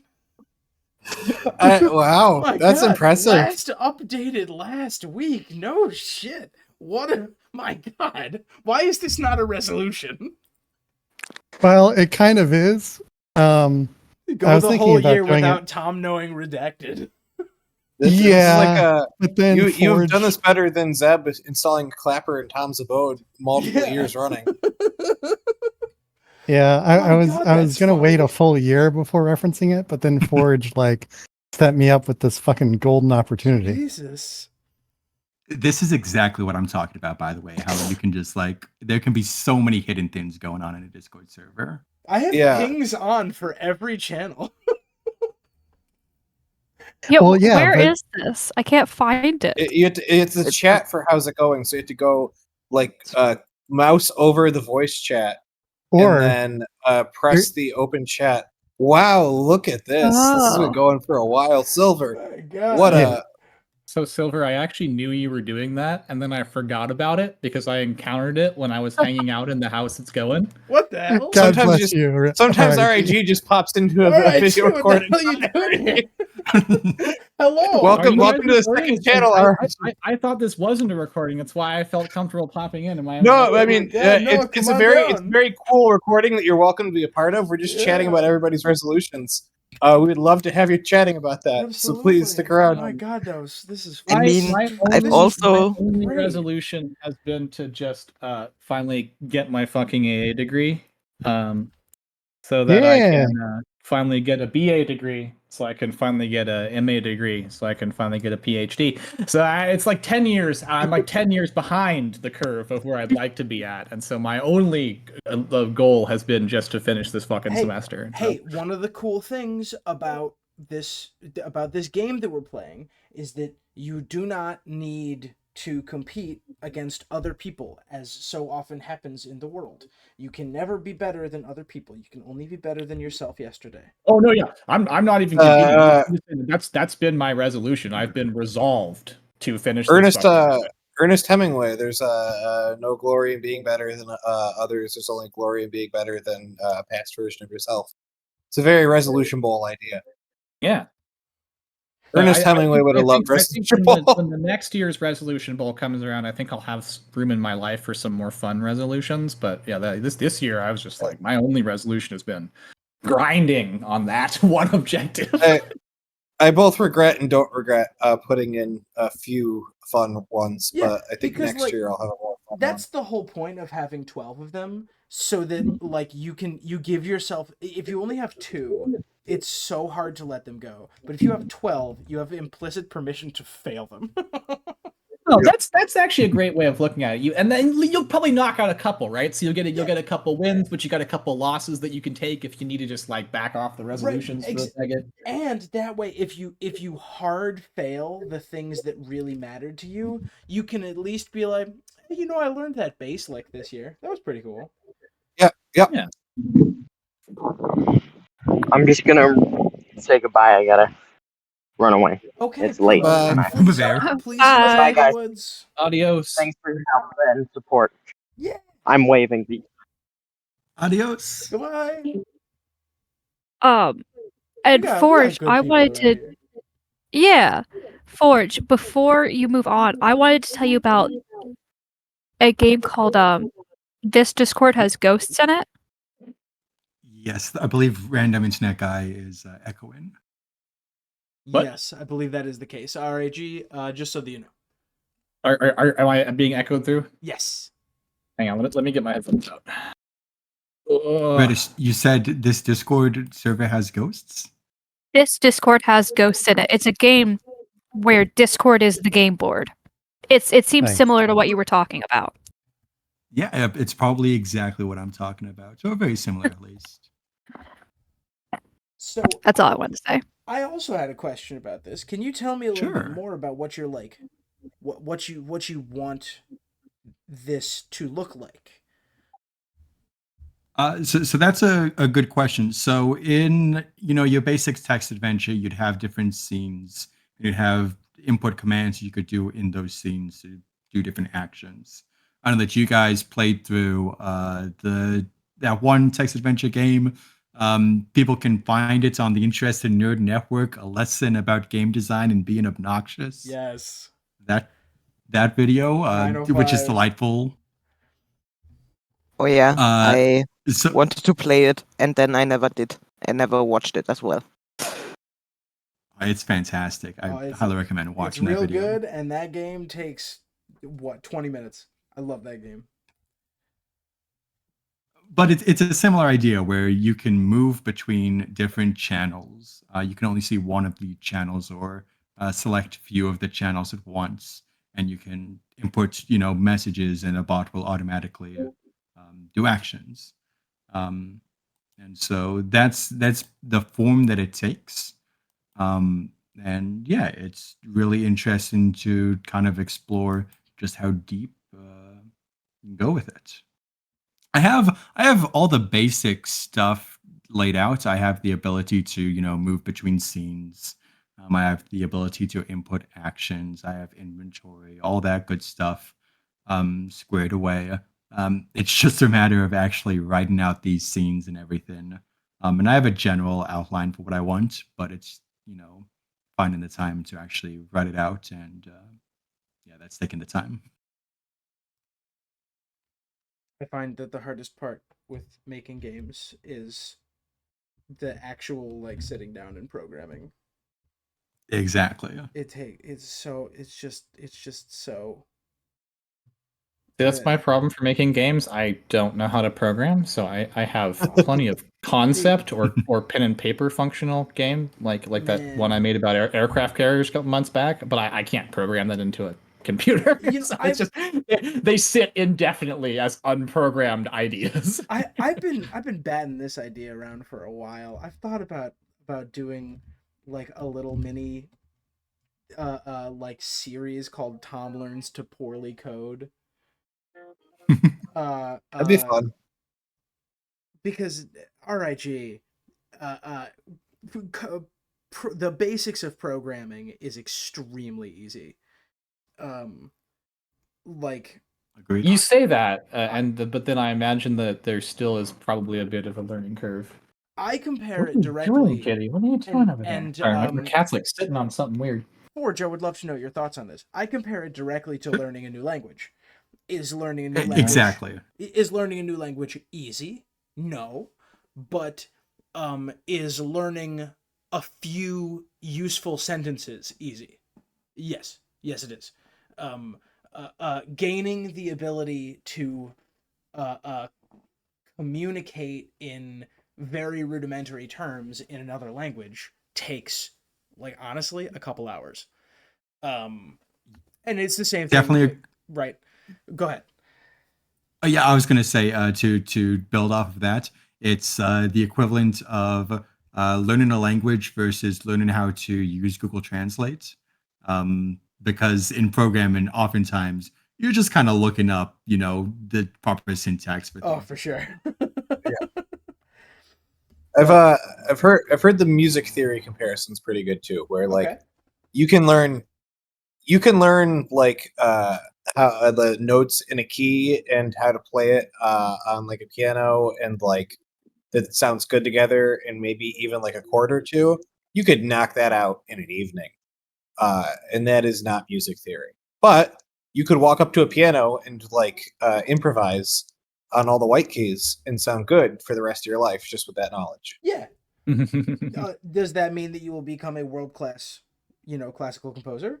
No. That Absolutely that not. is right. Programming, learning how to program like the Unity engine is a task that there are like single-digit thousands of people on the planet who are equal to. The floor is low, but the ceiling is very, very Exactly. Yes. I am not saying that drag racing is easy, but driving's easy. You can drive. It ain't that hard. I believe in you. Sorry, I didn't mean to take us off on this tangent before. Please. No, Please. it's a fun one. No, it's all good. So yeah, there's definitely progress made on that. As I say, I have all of the basic building blocks set up. I just need to actually sit down and write out a lot of the scenes and dialogue and all that. Moving on to my next resolution, number 5, intentionally walk for 2,000 minutes. Ooh. I'm making pretty good progress on this. I probably have about 15 hours right now, which is just shy of 1,000 minutes. And yeah, so before this year, I barely ever walked just for the sake of walking. It's just not something that I've ever had time to do. But I'd say probably at least once every 2 weeks, I go out for a walk now. And it's like a nice hour-long walk. It's really nice to get out of the house and just be able to like listen to a podcast or, a YouTube video. And just kind of walk and vibe. And it's been really nice to do. And I think, I should be able to get that done by the end of the year. That's really nice. That's a nice one. I like Yeah. that one. That's great. I also love Yeah. a make number go up resolution. Yes, It's those so tend to be satisfying. fun. Right, I had read 100 books one year, and I did not get to 100 books, but it was really nice to see that number keep on ticking. It satisfies that cookie clicker part of your brain. Oh yeah, So oh yeah, I love that part. Yes. right. People, I'ma head out. I'm almost falling asleep. Okay, night. Thank you for hanging Good out, night. dude. Night, Yeah, thanks for Duke. joining us. Duke. Bye. Same here, actually. Okay, Aw, Goodbye. good night, no Redis. worries. well. It was wonderful being on with you guys. Yeah. Yes, it was great to have you here. Good having you. I wish I had Before said you this- go, I just want to say I love your grumpy cat thing. That's your avatar. Thank you. I'm pretty sure it's by Cat Crumb on Yeah. Tumblr. I like it. It's fun. It's actually the full image is it's standing on a sword. Nice. It's a good time. Well, bye guys. I Bye. wish I Yeah. had said this while Zelzor was still here, but I would love to come back to this and discuss stimulus packages in the future. Good. But we can address can- that another time. Thank you very much for hanging We out. can also chat that here and then put whatever we decide in the chat also because there are people who just aren't here in general, like Zeb. So keep an eye in the chat. Maybe we'll come up with something. Okay. Okay. All right. Good night. Bye. Good night. Yeah. Good night. We got such good nerds. All right. I like this. Yeah. We do. Dude, I love this. All man. right. Resolution Bowl is probably my favorite thing that's come out of the Interest in Nerd Club and the I- Interest in Nerd Network. Have said this many times. This idea is a Zach brainchild, and it is one of those ideas that is so good that it like makes me angry. That I know I'm like in my entire life I'm gonna come up with like 3 ideas this good. Curse you, Zach, in your beautiful mind. I get that a lot. I'm like, man, I really wish I'd come up with that. Shit, that's really good. It's so good. It's incredible, and the implementation has been, I'm not gonna say flawless, but it has been extremely positive. Yeah, I have like one party I look forward to at the beginning of every year, and no matter what bad thing happens to me, I know I'm gonna have a good time then. And also, there's a bake-off, so even if I'm not having a good time mentally, I get to eat a bunch of food. Heck yeah. Doesn't matter. Highly recommend. If you're having an in-person like gathering, highly recommend you make a bake-off part of the challenge and put points on it. Yeah, It livens up the experience. just a fun little competition makes it. I don't very think fun. anybody in my group can bake, but that just makes it sound even more fun to me. Yeah, Yes, you're that's- right. No one in your group can bake. No one in any group can bake until they bake. Yeah, and also that means you're all on equal footing. Yeah. Just, don't expect to be eating baked goods, I guess. Is the plan. That's the pro strat. All right. So All right. please continue. Yeah, I'm going to jump on over to number 7 here. Participate in 10 tabletop role-playing game sessions. I have participated in 1. I ran Paranoia XP. Extremely relatable. Extremely Yeah, no. relatable. I ran it here in the Interest in Nerd Club server. I brought over a couple of people from other servers, and I know that Duke, he was here earlier. He was part of that, or they were part of that. And yeah, no, I wish I could participate in more tabletop role-playing game sessions. My issue right now is that work has been extremely busy, which is a problem with a ton of these resolutions for me. Yeah.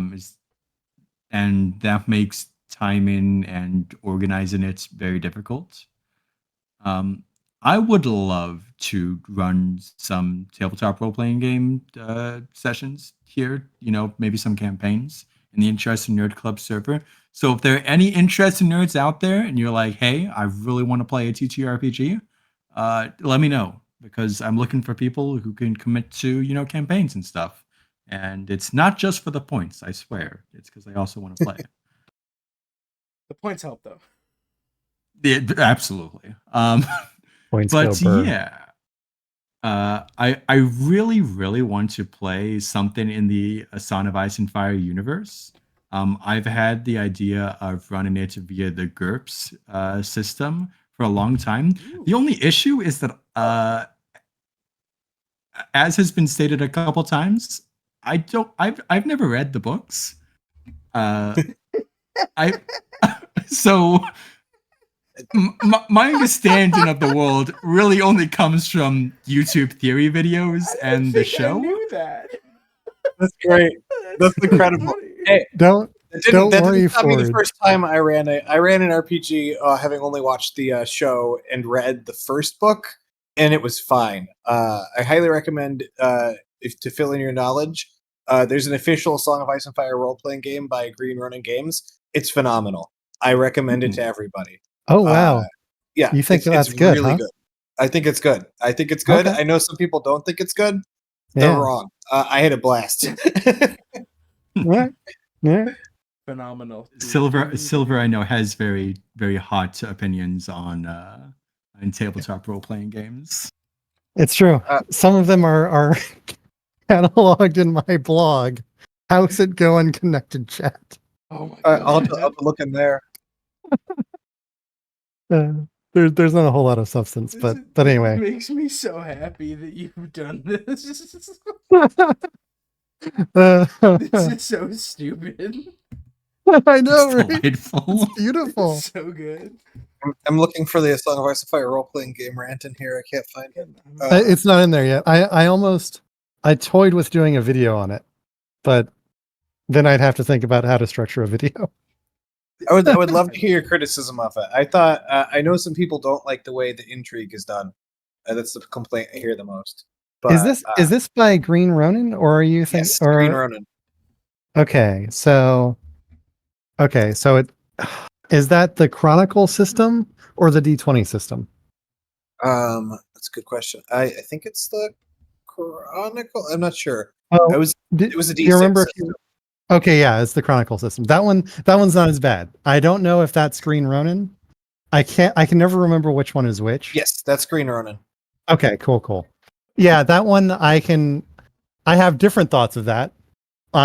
Much better thoughts, but still not super great thoughts. But Okay. yeah, I'd love to hear them someday. Okay, we'll do it. We'll jam. Sorry, But, Forge, for that. No, it's dude. I love talking about tabletop role playing games. I could talk about them for hours. I'm fairly confident that I'll be able to bang some out over the holiday season. Every year, my friends and I try to get together to play 10 Candles, which is a lovely kind of horror themed. Would highly recommend. It doesn't translate too well to online, but if you can get a group in person, it's fantastic. One of the best. Like, it's such a crisp, simple idea. It's one of the best games I've ever played. Agreed. Oh no, random internet guy started playing guitar again. Oh god, I interrupted you guys talking. No, it's fine. It's fine. It's just gonna be uploaded to the internet for all of time. Yeah. Oh yeah. No. Yeah. You're gonna get a classic major scale. A classic major scale with some kind of weird arpeggio at the end. If you listen to all of our videos, you will get 5 minutes of RIG playing music. I think that was a patron bonus at one point, or if it is, it will be. I was gonna say, speaking of which, Zach, you gotta bust out that bass sometime. We'll jam. I have it right next to me. I could start right now, but man, I'm laying down. I don't want to interrupt everybody. I don't want to interrupt everybody talking. But sometime we'll get sometime in the future for sure. We'll get a jam going for the patrons. All right. Number 8 for me. Reduce weight to 200 pounds. I started the year at 225. Right now, I'm at 220. So, no progress, basically. No, what do you mean, no progress? That's not no progress. Well, it's 5 pounds. I mean, that's a week, that's bouncing up and down. That's 20% of the way there. Yeah, no, Tom's right. And I as a person with the opposite end of the problem, right? I have trouble gaining weight, so I don't weigh a lot. I've heard from friends who've tried to lose weight that the hardest part's the beginning of it. The same way that when you're trying to build muscle, the hardest part is the beginning of it. It's getting yourself going. So, I would say that's good progress. The beginning is the commitment. Well, I'll take it. I don't know if I'll be able to get to 200 pounds. I've been trying, and as I say, 5 pounds is all I've gotten in the time that I've been trying. But I'll keep at it. If anything, at least it's getting me to exercise a bit more. I think especially if you do your walking, I mean, you'll hit your target. We'll try. Reduce subscriptions to $50 per month. That's a really good resolution. Yeah. So I was spending ridiculous amounts of money just on like streaming services, on random things like this. Um, I don't really care about like Patreon subscriptions because that's stuff I'm aware of. My concern when writing up this resolution was the like, like the Netflix, the Hulu, the HBO Max, Dude, whatever, they're so and like easy the to forget millions of about. add-ons. Yeah, I still to this day keep forgetting that I have a Paramount Plus subscription I'm not using. Mm-hmm. So earlier this month, I decided to go through all of my subscriptions and everything. Fair warning, I had about $100 going into subscriptions per month. Ooh. I have reduced those subscriptions down. I am now at $37.50. Hey, Woo! let's go. Look at that. Do you get bonus points for going below 50? Yeah, sometimes it's all Ooh, very okay. it's all very subjective. Yeah. Yeah.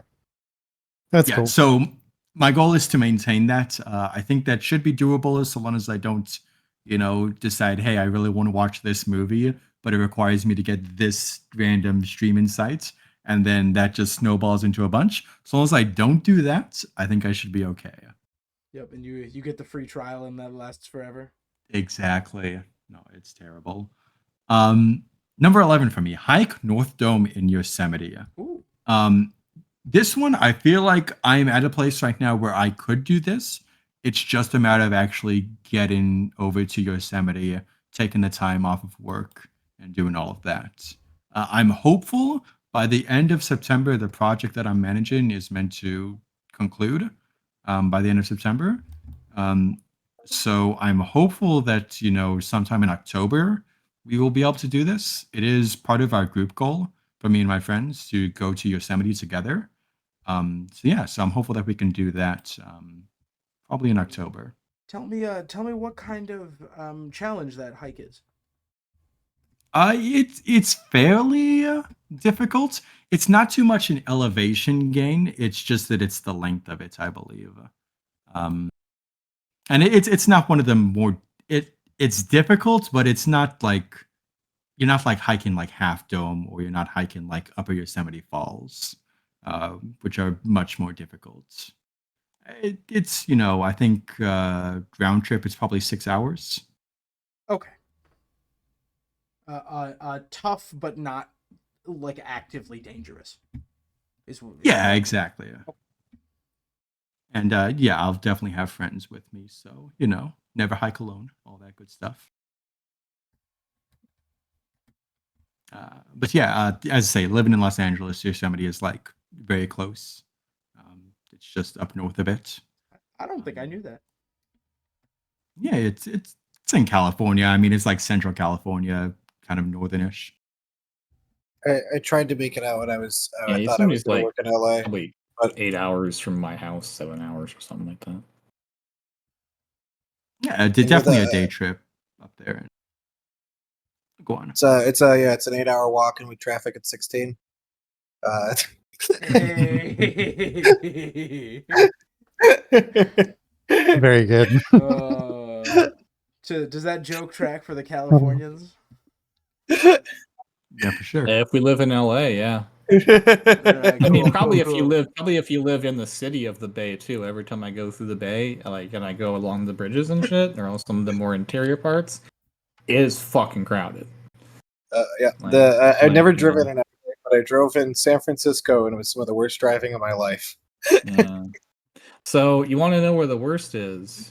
This is coming from someone who's driven through California their whole life and used to drive from middle of California to Washington multiple times a year. Oregon.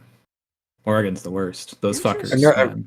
I've never been to Oregon, but at the end, I think Tom and I are going to talk about some future ideas as well as stimulus packages. Yeah. And oh boy, are we going to drive in Oregon if we're going to eat at every Luke's Lobster in the United States? Yeah, Oregon is a nightmare. So be prepared for some fucking madness.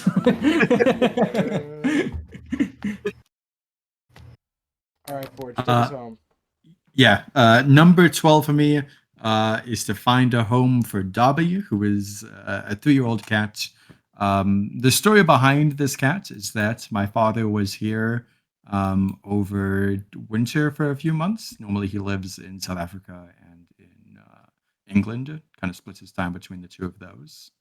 And so he was here for a bit, and he got quite attached to a feral cat. Not feral. It clearly used to have an owner, but no longer does. And he got very attached to this cat. And I was like, hey, I've already got a cat who does not get along with other cats. And eventually he brought the cat inside, and I didn't have the, I had too much of a heart to put it back outside. It's hard to kick a cat out. Yeah. So right now that cat is confined to like one portion of the house. It's got a large area. It's basically the equivalent of what like a studio is the area that it can roam. So it's got plenty of room, and we've got people who go there fairly often, so it's not totally isolated or anything like that. The main issue is that it definitely needs a home, because it doesn't get along with my cat. He was like a tiny little cat, and he is not a kitten. He is, a big fat 4-year-old cat right now, and so trying to get him a home is difficult because people want kittens. But I'm hopeful. We're still trying, and hopefully we'll be able to get him into a nice home. Is this a call to the Interesting Nerd Club? Absolutely. If there's anybody in California who's looking for a big orange fluffy cat, you can call him Garth Huron if you'd like. Yes. Random He is, internet guy. I only wish I could take more cats, but I Random cannot, internet guy? unfortunately. I cannot, and I got I think I posted in the chat earlier. There's kittens in the backyard, and I'm trying to catch them up before they get eaten or before they grow up and run away. I mean, so there's Right. already going to be too many cats here. My apartment allows pets, but it's on the opposite coast, and one of my roommates already meows at me, and I think that's enough. Yeah, we already play Poor Pussy too much. We can't do it anymore. I beg your pardon? Wait, is this not a meme that you guys are familiar with? I don't think so. You guys don't know You're Poor about Pussy? you're about to teach class. Oh my Is that- god. Is that a mistranslation of a line from season 5 of Game of Thrones? No, this is an antique like sleepover game. Sorry. Is Kitty My Wants a Corner? the translation I got was you desire the good woman, but you require the poor pussy.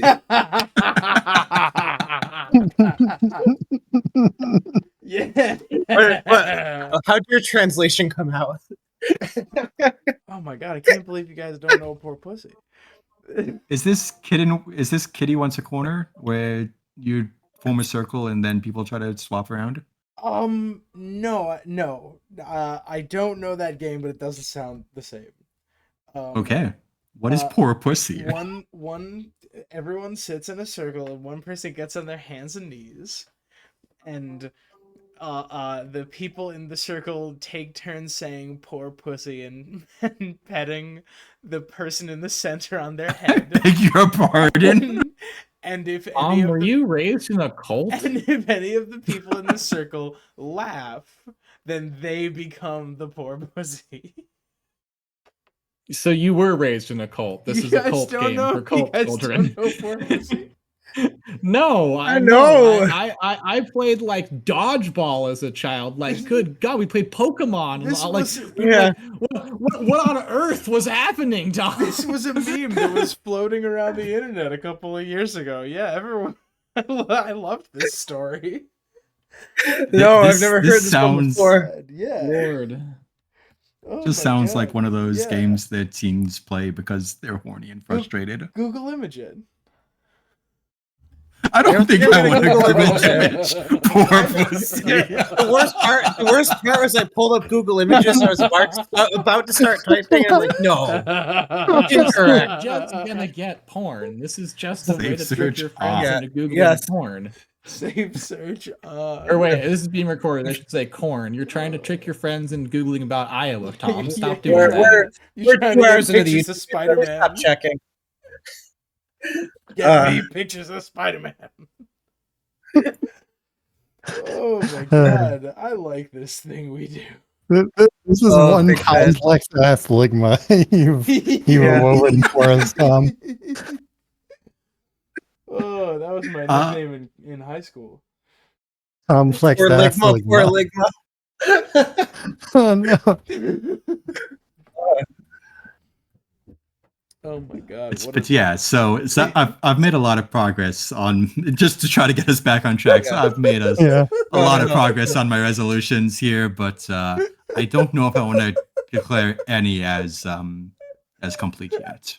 I think yeah, at the very least, it seems like there's several you are going to complete, and that is incredible. And it sounds like it's like a race between you and one other friend for first place, and it's Always nice when it gets competitive Yeah. because it really drives you to get absolutely. those last few done. For sure. So kudos. That sounds awesome. Yeah, I wasn't keeping track enough to say if any of them should be complete. Although I would say, by all definitions, you did the GeoGuessr one. But Agreed. I think yeah. It is interesting that the I win by default GeoGuessr option was priced higher than the I do a bunch of charity through GeoGuessr one. I'm inclined to agree with this. yeah, I didn't know you were winning by points default. they decided on. Yeah, that's true. They probably also didn't know you were winning by default. Yeah, Uh, that's fair. Tom, I'm having difficulty drawing flags over here. It's not that I'm actually having difficulty drawing flags. It's that I decided the next one I wanted to draw is from Star Trek, and I want to do one of the distinctive ones. So, like, I'm going to draw the Klingon flag. And I realized very quickly when I start drawing the Klingon flag, for a hot second, it's going to look like I'm not drawing the Klingon flag in a way that's very bad. This is correct. I might even say, don't draw the Klingon flag. There's nothing wrong with the Klingon flag, but in the process, you might think some things. And I don't want you to think, and I don't want you to think those things. What's going on? Does the Klingon flag secretly have a giant dick in it? Like, what am I not? I mean, remembering here? you could describe that. Look at the Klingon flag, and then imagine the process you would go through in drawing it. Let me look at it. Hang on, it's been a hot second. I'm. What if you start with a foreground first? The problem is I'm starting on a black background, so it's still gonna look like I'm just. Okay. I was unaware. I was unaware that was the color scheme of the Klingon flag. Yeah. Yeah, everybody just knows the triangle, I was right? just the black and red. I didn't. Yeah. Yeah, I've watched a lot of Star Trek and I've never seen that. That's interesting. A lot of people. There's occasionally someone will go on to the Vexillology subreddit and say like, I saw this flag flying in my neighborhood. Is this safe? Do I need to be worried? And it's like, don't worry, your neighbor has honor. I also just realized. Yeah, who picked the color scheme? That is unfortunate. Yeah, it is quite unfortunate. That is a really poor. I wonder if they were like they thought they were being all smarty pants and like, oh, we're gonna make a political statement, or like if they just were an idiot. But I'm like, no, what an epic fail, you guys! Come on, just shift the colors up. Shift the colors up, bro. Yeah. Just make like that purple instead of red, and it's good. Nobody will ever mistake it. Just a little bit. Shift some color. I also realized the way I drew the Maryland flag on here. If you zoom in at just the right angle, or like just the right amount of my Maryland flag here, it just looks like it says 69 instead of having crosses. Oh my god. Tom, if you want. Do you mean Tom, zoom in on my flags. Can you see the 69 in the Maryland flag? We talked about this. I can't zoom in. Oh, you can't? No, that's unfortunate. We talked about this. I asked everyone in the call to remind me that I can't zoom in. Okay, hold on. I'm just gonna make them really big all of a sudden. Can we also point out, I know that they're not here to defend themselves, but this isn't lost, right? This is. It's got to be said. Down here in Tom's corner. It's really blurry now, but yeah, that's kind of this is like Costco brand loss. Got it. Yeah, they're it's in the wrong order. Yeah. It's misplaced. Yeah. Hey. It's lost. Loss is another thing that occasionally ends up on like vexillology subreddits, and it's like, what? Somebody sent me this flag. What does it mean? And then people say like, I don't know. I'm at a loss. Uh-huh. Yeah, and then they're like, we got to get back on that island. Yes. Fuck you. Tom, Uh-huh. you're up with some resolutions, aren't you? Yeah. I absolutely am. I'm sorry, I've been playing with Legos basically this whole time. You have What you building? Legos? I do. That explains what that sound was. I'm so jealous. My smallest sibling brought me back from Wyoming an off-brand Lego set with a buffalo standing next to a geyser, Ooh. and it's super cute. And I've been putting it together. I finished the geyser. I'm working on the buffalo now. Hang on, I'm sorry. I wasn't. How's it going? Buffalo Lego. All right. Tom's resolutions are going famously poorly. I like how No. in the last video you decided to go gloat in the thumbnail that you were beating me, and Correct. The table has turned a little bit, My- and now I'm calling attention to it in the video, so I'm sure the opposite's about to happen. My, how the turntables. My, how the turntables. Yes, I am not doing great. My resolutions are as follows. And I think I'm gonna start next time so that I can set a pace. I'm gonna show I'm gonna show y'all how fast you should be getting through these things. You guys ready? I didn't take that long. Zach, you took longer than anyone else. Incorrect. I was paying attention. You single-handedly made it impossible for me to go see Mars Attacks. It's true. It's true. Continue. Hang on. This one clicks there. Okay. I have publish a book. I am in an interestingly similar place to Redist, where I have been like editing and like I've been really stuck on the book, but I have been querying people, and I have heard exactly jack from all of them. So I'm definitely on the Thanos face, I'll do it myself sort of train, and I think it'll make for an interesting sort of comparison to have two people who are attempting to get published at the same time. One of them goes self-publishing. Like we here have I think that there's a certain number of people in this silly fuck off community who would be willing to at least like try out a sample chapter or two. And I have a voice that I think is decent for recording audiobooks. So I kind of just want to do it myself. And ship it on Audible and make a limited physical run just so that I can have it on my shelf. The trouble with that is I'm Zach, we talked about this recently. I'm having so much trouble writing it, so much trouble editing it. It's done. It is complete. It is 270 pages, 75,000 words, and I can't fucking read it. I just can't read it. And I don't know what's wrong with me. I don't know why I sit down to read it and I get sick to my stomach every time I do. And I don't know what to do about that. Number 2 is create a playable board game. I have the prototype. Zach, I have told you about this. I have run playtests with this game more than once. I think that it is fit for like genuinely we could probably ship it. What I need to do is write like 2 more campaigns for it. I need to write 2 more pre-written adventures, and then I think it's ready to rock and roll. I have purchased a building. I own a house, which is very cool. You do. Yeah, that's It's Oh. incredible. Awesome. that's a real neat thing. It's huge. I have a Can I ask you Yes. some stuff about these? Yeah. With the publish a book one. Yeah. Is this something that anyone has read yet? Like anyone other than you, I mean?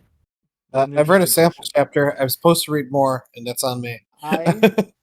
in something that makes me so sad and just Mhm. fills me with the worst kind of dread. I have sent my book to 20 people and nobody has read it. Oof.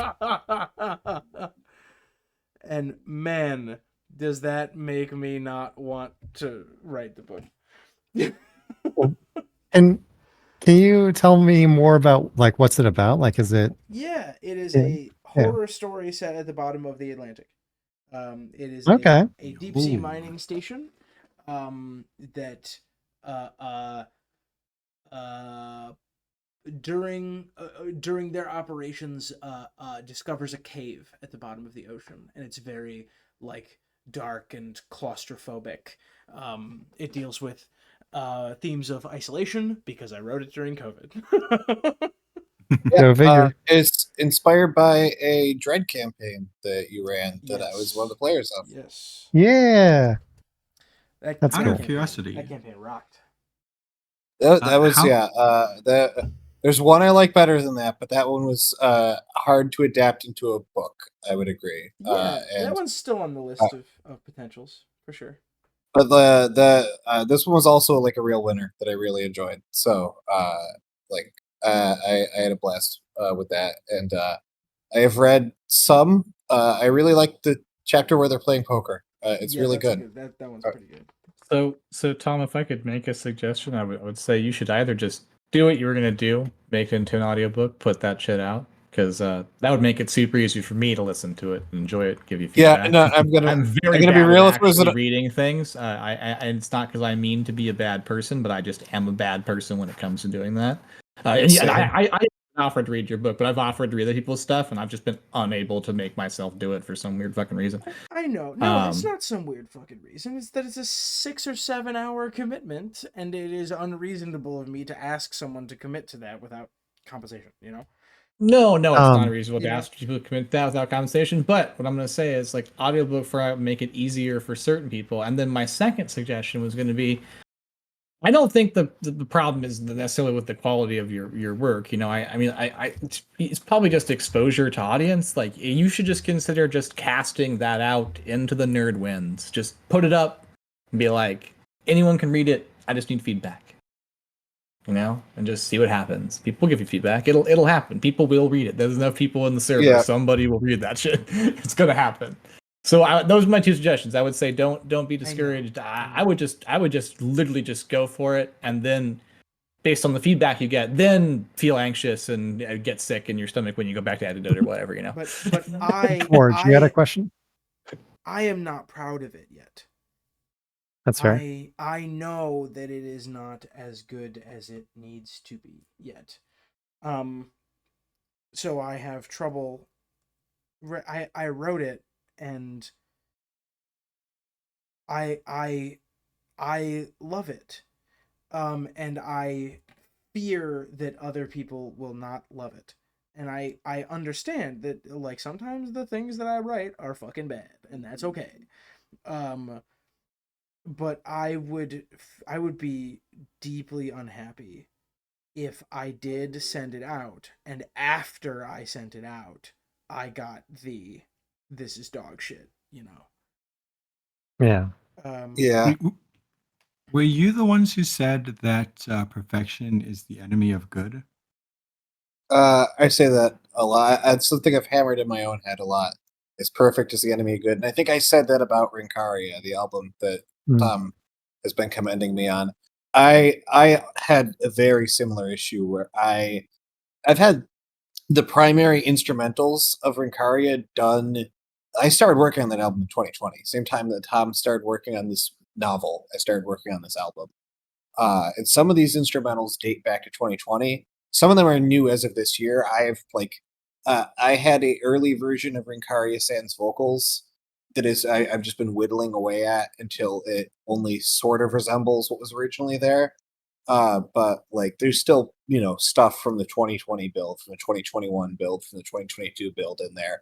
And I have kept it close to the chest. I shared it with very few people for similar reasons to Tom. I was afraid of getting like that out there, and everybody's just like, yeah, it's shit. And it scared the crap out of me. I was able to force myself into really listening to it by putting it on my phone as a full MP3 file.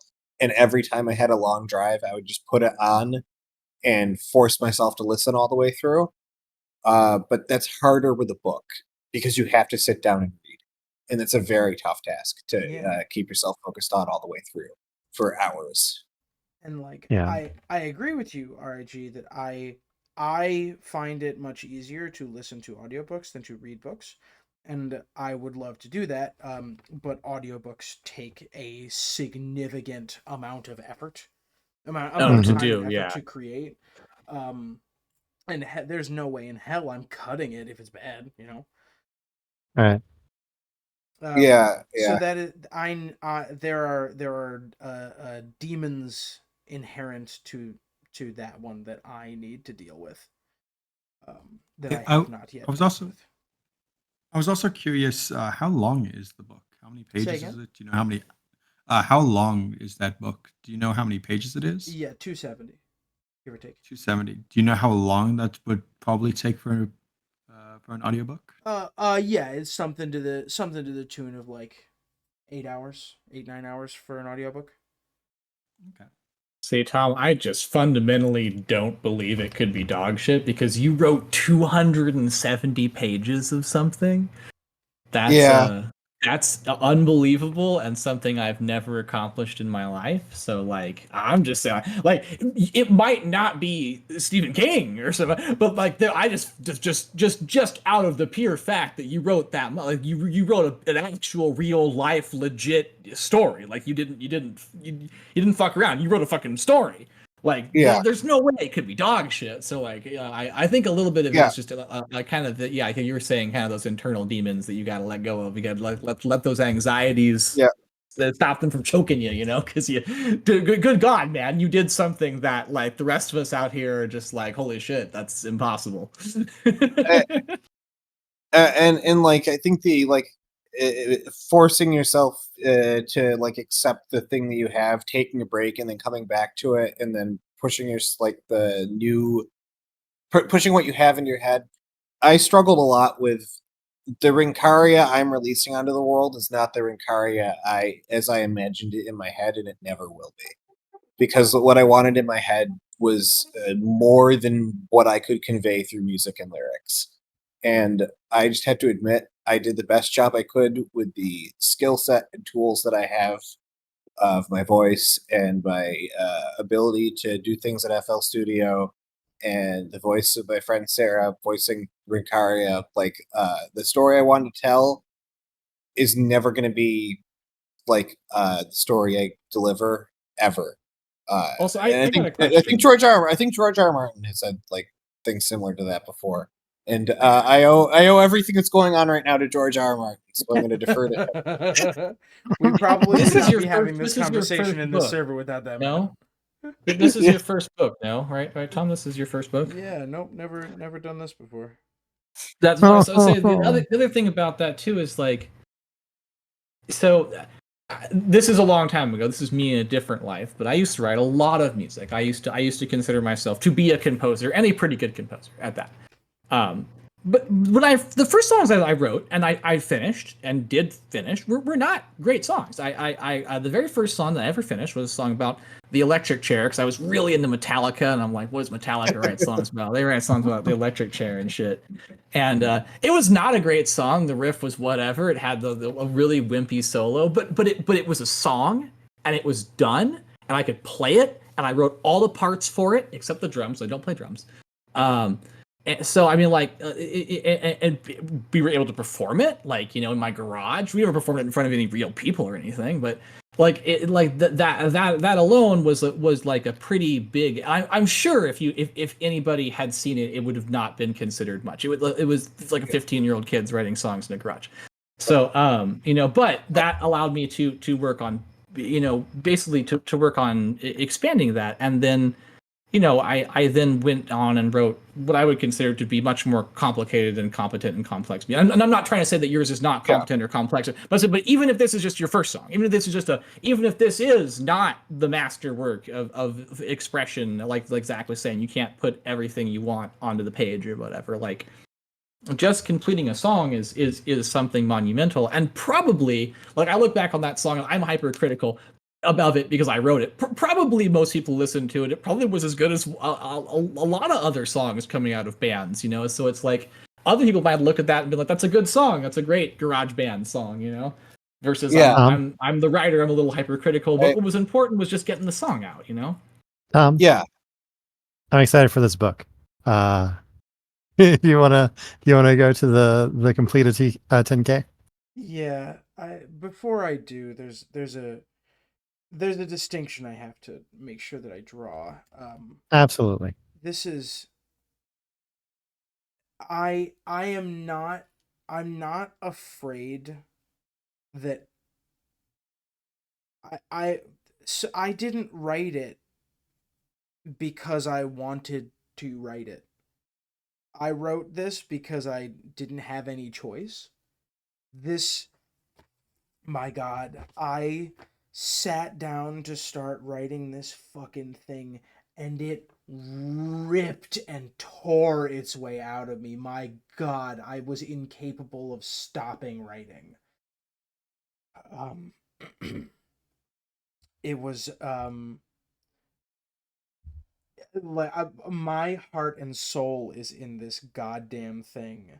And I mean that in the best and worst kinds of ways. I don't mean that I would be sad if people told me it wasn't good. Cause people tell me my videos are shit all the time. People tell me that the People code tell that I you your write videos are shit? is good. People tell me the code I write is garbage, and that's fine. And I tell them to fuck themselves. Jesus. This is not the same. It's not the same thing. You know what I mean? It's a hell of a of a lot of my stuff is in this. What about if you read it to us? Could you read it to us? Not right this second, but could you pick a date and say, this is the date that I have enough time to read to anybody who wants to show up, and listen to me read this book? And then you read us a chapter, read us a chapter. Maybe not the whole thing, but you read us like a passage or a chapter, you could do the I can't fucking read it. You can't read it? I can't read it. I can't fucking read it. Every time I sit down to read it, I feel the feelings that I had when I was writing it, which is isolation to the point of being a problem. And it's, I don't know, man, it's hard. Yeah. Okay. No, I get you. I get you. I get you. And if I ever was told that my God, if I was ever told that the writing in this is like mid, I would be a sad Tom. You know what I mean? So I'm saying I can basically guarantee you that the writing is not like you're describing being a real writer, right? Like if you listen to interviews with real writers, something I'd love to be, but I'm lying to myself if I would say I am. They all talk that way. They're all like that. They just can't not write the story, and it just comes and that to me is what makes it good. It's like that's all that makes it good, but that's what makes it fun, to read. It's like the fact that it's something that clawed its way out of another human being. It's something that was born from another person. It was born of themselves and their inner turmoils and mindsets all that sort of stuff. So, all right, yeah, you're describing being a real writer. Time with Tom. I'm moving us on. I don't know. Now I'm hung up on this story. Now I kind of want you to send me the book, and maybe I'll read a chapter, and then you guys can listen to me read it, and you can tell Tom if it's bad. Now I want you to send me the book, and I will read a chapter, and then say nothing. Now I'm kind of aggressively interested in proving that your book is good. If anyone wants to try to track down the original recordings of the Interesting Book Club, there are a couple of audiobook chapters over on that channel. Oh yeah. You read from your book? Yeah, that was like a year and a half ago though. Okay. But this is neither here nor there. Yeah. Next point. Yes. Completed 10K. I have done basically 0. 10K training. I ran a half marathon a few years ago. Unfortunately, I hurt my knee quite badly. That following spring, and I have not been able to. I haven't been able to run without it hurting a little bit since then, which is fine. It is important to take time to heal in situations like that. So I have not been pushing it, and I will absolutely not be upset if I feel that I am not able to start training again this year. If I'm training next year, cool. But I am not yet comfortable enough with the way my knee feels to be willing to start training a significant amount yet. That might change this fall, but I am okay if it doesn't. Oh gosh. Okay, number 5. Let's talk about this. Let's talk about this as it compares to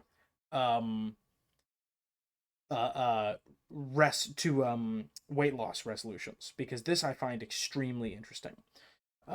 My number 5 is eat at restaurants less than 24 times total. Although I believe that that's a typo. That should say less than or equal to 24 times. That's fair.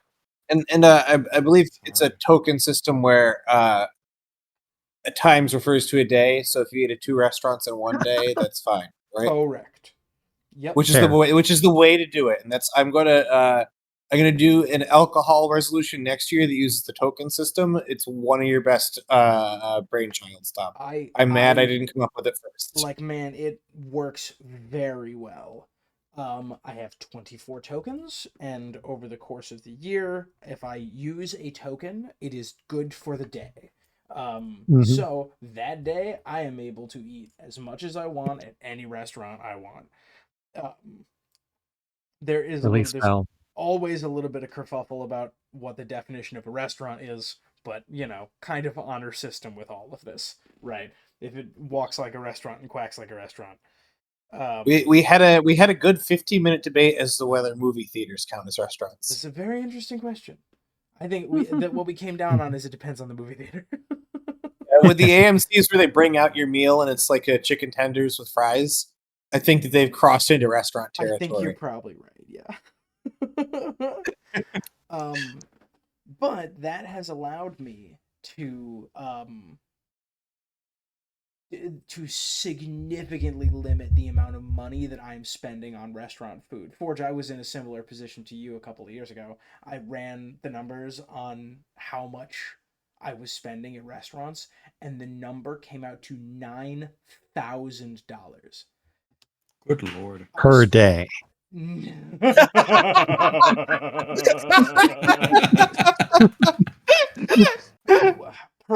per weekday. It was twice on weekends. And that's just like so much fucking money. Oh my god. It's too much. And like it's so easy. It's so easy to spend that much. It's like 2 coffees a day, lunch every weekday, and you actually hit those kind of numbers without it being too hard. And that is ridiculous. And this has done, honestly, real wonders for my waistline. Because I have had weight loss resolutions in the past, but I try not to, like I mentioned earlier, I try not to put on resolutions with a goal. I prefer them with a methodology when I can. When I can. So instead of like having a finish line, having a rule makes it much easier for me to keep up with it. it is not the case that I can't that I need to be below a certain weight. Instead, I have a rule that I know is likely to lead to that. And it has. This year I am down I was down a maximum of 19 pounds on the year. I ended up bouncing pretty bad, but I am back down to 17 pounds down on the year, which is quite good, I think. I love that resolution. I think it's fantastic. I have a question. Yes, please. How many tokens do you have left? See, I was trying to move the conversation forward. My apologies. See, the problem with that is that I was trying to move the conversation to the next resolution. Before somebody could ask that question. Yeah. Can I ask what is with the tokens? Oh, I have 24. I'm allowed to eat food at restaurants on 24 days. We call those days tokens. Okay. Yeah, Gotcha. you spend a token, you get a Cash day token. to eat at restaurants. Yeah. Gotcha. Yes. I have used 22 tokens. Oh no. Hey, for 24 at coming up on the end of August or middle of August, Man, that's Yeah. better than I expected. the Yeah, whole yeah, yeah, summer- honestly, I think the whole that's pretty summer I good. used two or three. I That's impressive. Yeah.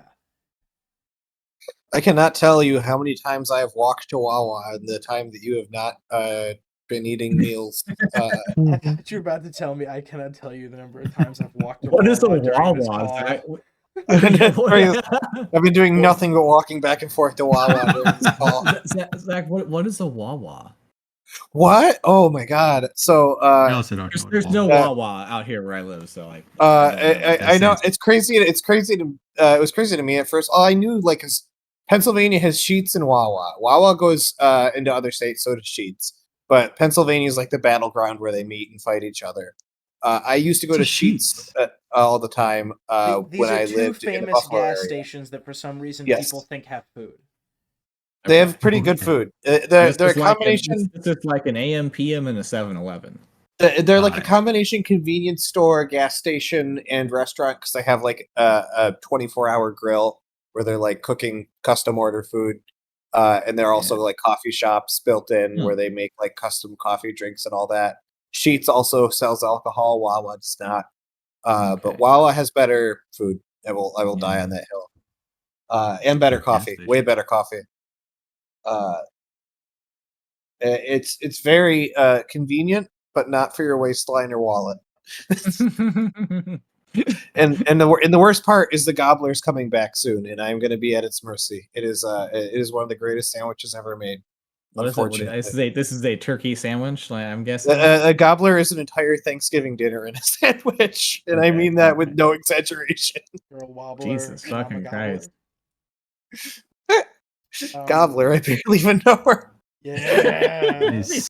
Oh my god. Absolutely got him. All right. See, the thing about this is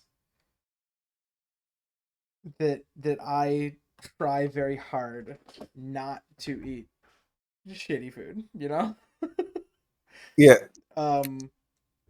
And every time you talk about going to Wawa, it makes me want food. We'll probably stop bringing it up then. Yeah, so that's that resolution. I think that it's, like, honestly, it's one of my favorites I've ever come up with. I think it works very well.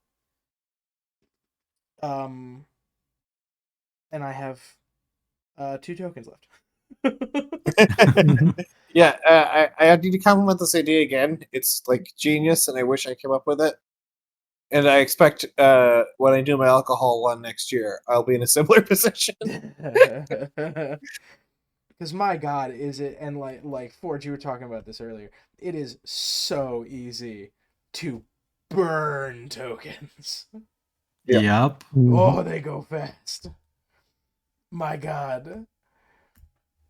Oh my God. Like, man, you can go through you can, without even noticing, go on a streak and lose 5 tokens in a week Exactly what I did. because you're just not feeling good. You're having a bad day. You're having a bad week. And you're just like, you know what makes me feel better? It's not my friends, it's not my family, it sure as shit isn't my job. You know what it is? It's Wendy's. It's redheads. But up. And like, my God, you know, it's very hard, but I'm actually really pleased with where I am so far in the year. Because I had a truly terrible break near the beginning of the summer, and I actually went from like 10 to 18 in like a week. And it was real nasty.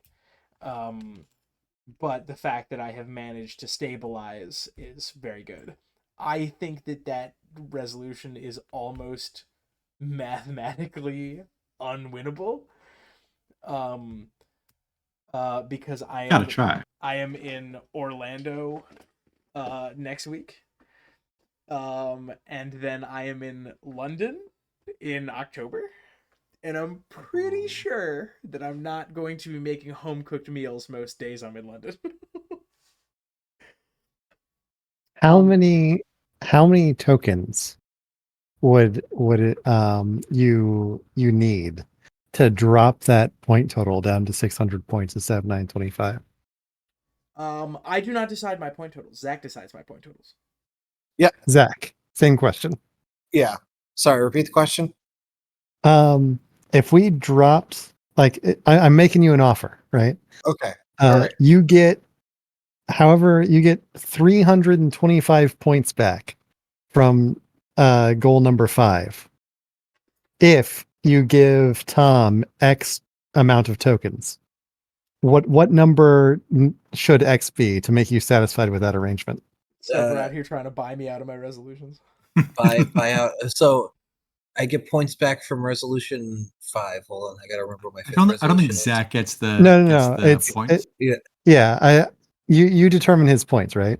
So Yeah, I can determine how much I want to score him. We always have the honor system be that I can award partial points for failures, but I can't if he succeeds lower the amount of points I give him merely because it didn't satisfy my version of events, basically. right. Yeah, Again, right.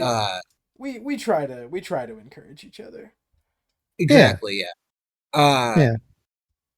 Tom, if you come in and say you went over by 2 or 3 at the end of the year, I'm still going to give you most of the points. Yeah. Because, Like, man, like, honestly, I think we should have a discussion about like curve breaking on resolutions like these, because like Yeah. this will be the second year in a row I fail it, and if I ever succeed it, I'm gonna be a very happy Tom. Yeah. You're getting closer every year because last year I broke on a particular day in November. And I know that day well. I know that day very well. My God, I just fucking shattered. I have a feeling that that similar day not long after Halloween in November, I will have similar difficulties with my alcohol resolution next year. Yep. As they're famously associated with each other. Yep. And like, man, those man, those next like week. Oh, understandable. I went from 20. I had used my 24th token in September for my birthday dinner. And I made it to November without using a token, and then in the month of November, in the course of like 2 weeks, I went from 24 to like 32. Oh, that's a classic. It was great. It was amazing. I gained back all the weight I lost. It was awesome. I had a similar experience where I spent that same exact time period you're referring to. There was a solid week where I was either drunk or hungover for every waking moment of my existence for I'm going to call it 8 days. Hey, I remember that. Oh, it was a good time. It was a good time. I have a giant cardboard cutout because of it. I recommend it to everyone. For the folks at home, Zach and I produce pumpkins. Oh goodness. Yes, that's what we do. Yeah. And there's zero evidence easily available to the contrary. If you're this deep in it, Getting if you're easier this every day. if you're this deep in an interesting Nerd Network video, you figured out what my job is already. It's not like I haven't said that the cardboard cutout is of a very particular human being. A very particular human being who may be one of 100 people who gathers occasionally and does things, but I said too much. So any more questions on that resolution? I like that I'm one sorry, a lot. Silver, you were trying to buy me out of it. Go ahead. I was trying to, help set reasonable expectations for the future. I think that Yeah. I want to do it. I want to do it legit. Right. I had the same number last year. I made it to I made it to the middle of November. I think I can do it. I think it's doable, Right. I Cool. think it's gonna Yeah. be goddamn hard, but I think I can do it. It's tough, but I think it's entirely possible to pull off still. I will be there in Orlando. It is tough. It's also going to depend again on your definition of what a restaurant is, right? Yep. Like Mhm. you could absolutely go to a convenience store and nobody's gonna, if you're going to theme parks, nobody's gonna stop you from packing a lunch there. So that is still possible, but honestly, even if I don't know what your number was at by the end of the year last year, but I would still give you a good handful of points if you beat that number. Fucking 30. If It's you're like only 37 or something. I Yeah. shattered. It was bad. if you show up and say, Zach, I used 28 of my 24 tokens, I'm still going to give you probably 2/3 of the points. Right. And isn't that the point? Isn't the point Yeah. to try, like, the point is not to get the points. The point is to eat food at restaurants less. And I Which you absolutely have did that done last year. and this year as well, and you saved a insane amount of money and probably a decent amount of your waistline doing that. Yeah, I'm down quite a few pounds and looking fairly good if I do say so myself. Yeah, last I saw you looked great. We both have a lot more muscle than we used to also. So maybe we need to discuss in the future like a get ripped resolution so we can be we can be some of the most ripped Song of Ice and Fire YouTubers that exist. We'll be second and third after RIG. I don't think that the competition I'm can't definitely be that not stiff. the most I bet we ripped can Ice and both be- Fire YouTuber. Oof. Only one of us all three of us have done medieval combat. Only one of us does it with real weapons. Yeah, true. We can you know what we should do? We should all we can decide who gets to write wins by arm wrestle.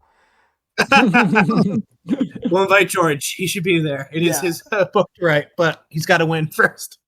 But he's gonna win the rights to write it. Yeah. It's the like Melee, the first book that Thoros and Mir wins. It's like that.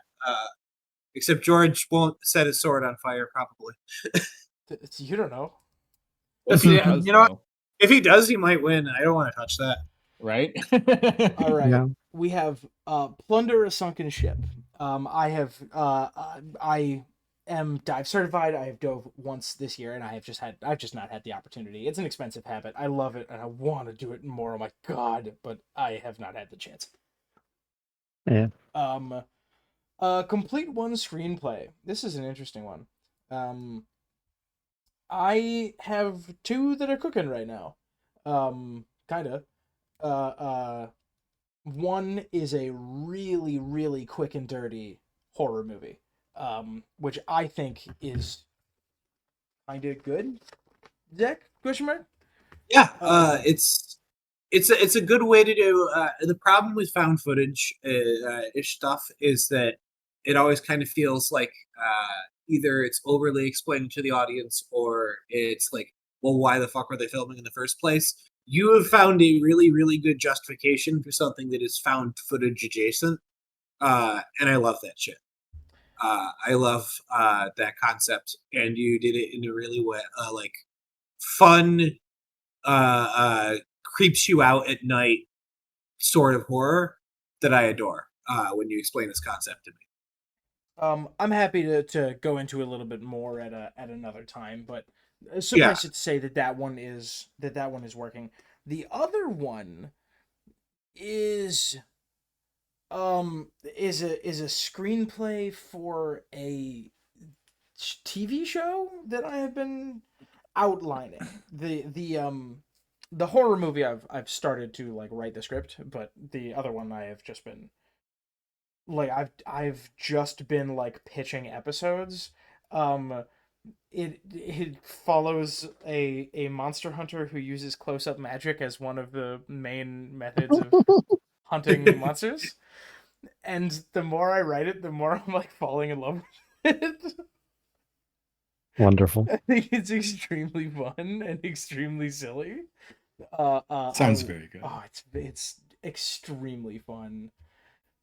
So yeah, that's those two. Publish greater than 75 videos. That is done. It is 600. I don't know what the number is right now. But when last we measured, it was more than 50. So we are done. That is finished. Which is very cool and very exciting. Because it means that this silly fuck off little YouTube channel is growing. And some of the other fun things that I like to do are functional as well. The truly preposterous shorts channel is alive, I guess. And this has been one of the things in my life that has been like that has been making me the most happy, and that is really, God, it's been really nice. I say I like this thing we do, and sometimes it comes off a little silly, but I really like this thing we do. Same. This thing we do is- Honestly, yeah. this is some of the most fun I have just in my life is like sitting here doing the streams, doing the videos, stuff like that. I had an all right day that has been like markedly improved to like really great just by making this video and streaming earlier. And some of the most fun days I've had this year have just been, let's do a couple recordings, and they were just real banger recordings where I was cracking up the whole time and you were cracking up the whole time. The Dark Star video we did, I was chuckling to myself for a solid hour after that. It was one of the dumbest things I've ever participated in, and I'm proud. I'm so glad I had the chance to get you back. It took a little bit, but revenge is a dish best served cold. Unlike, of course, White Castle, which is best served hot. Why would you reference White Castle? Is something about White Castle significant? You should probably go watch the Dark Star video on the main channel. To The audience, we occasionally remember is there during this recording.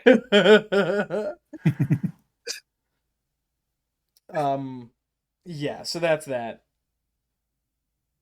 Yeah, full stop. I guess that's that.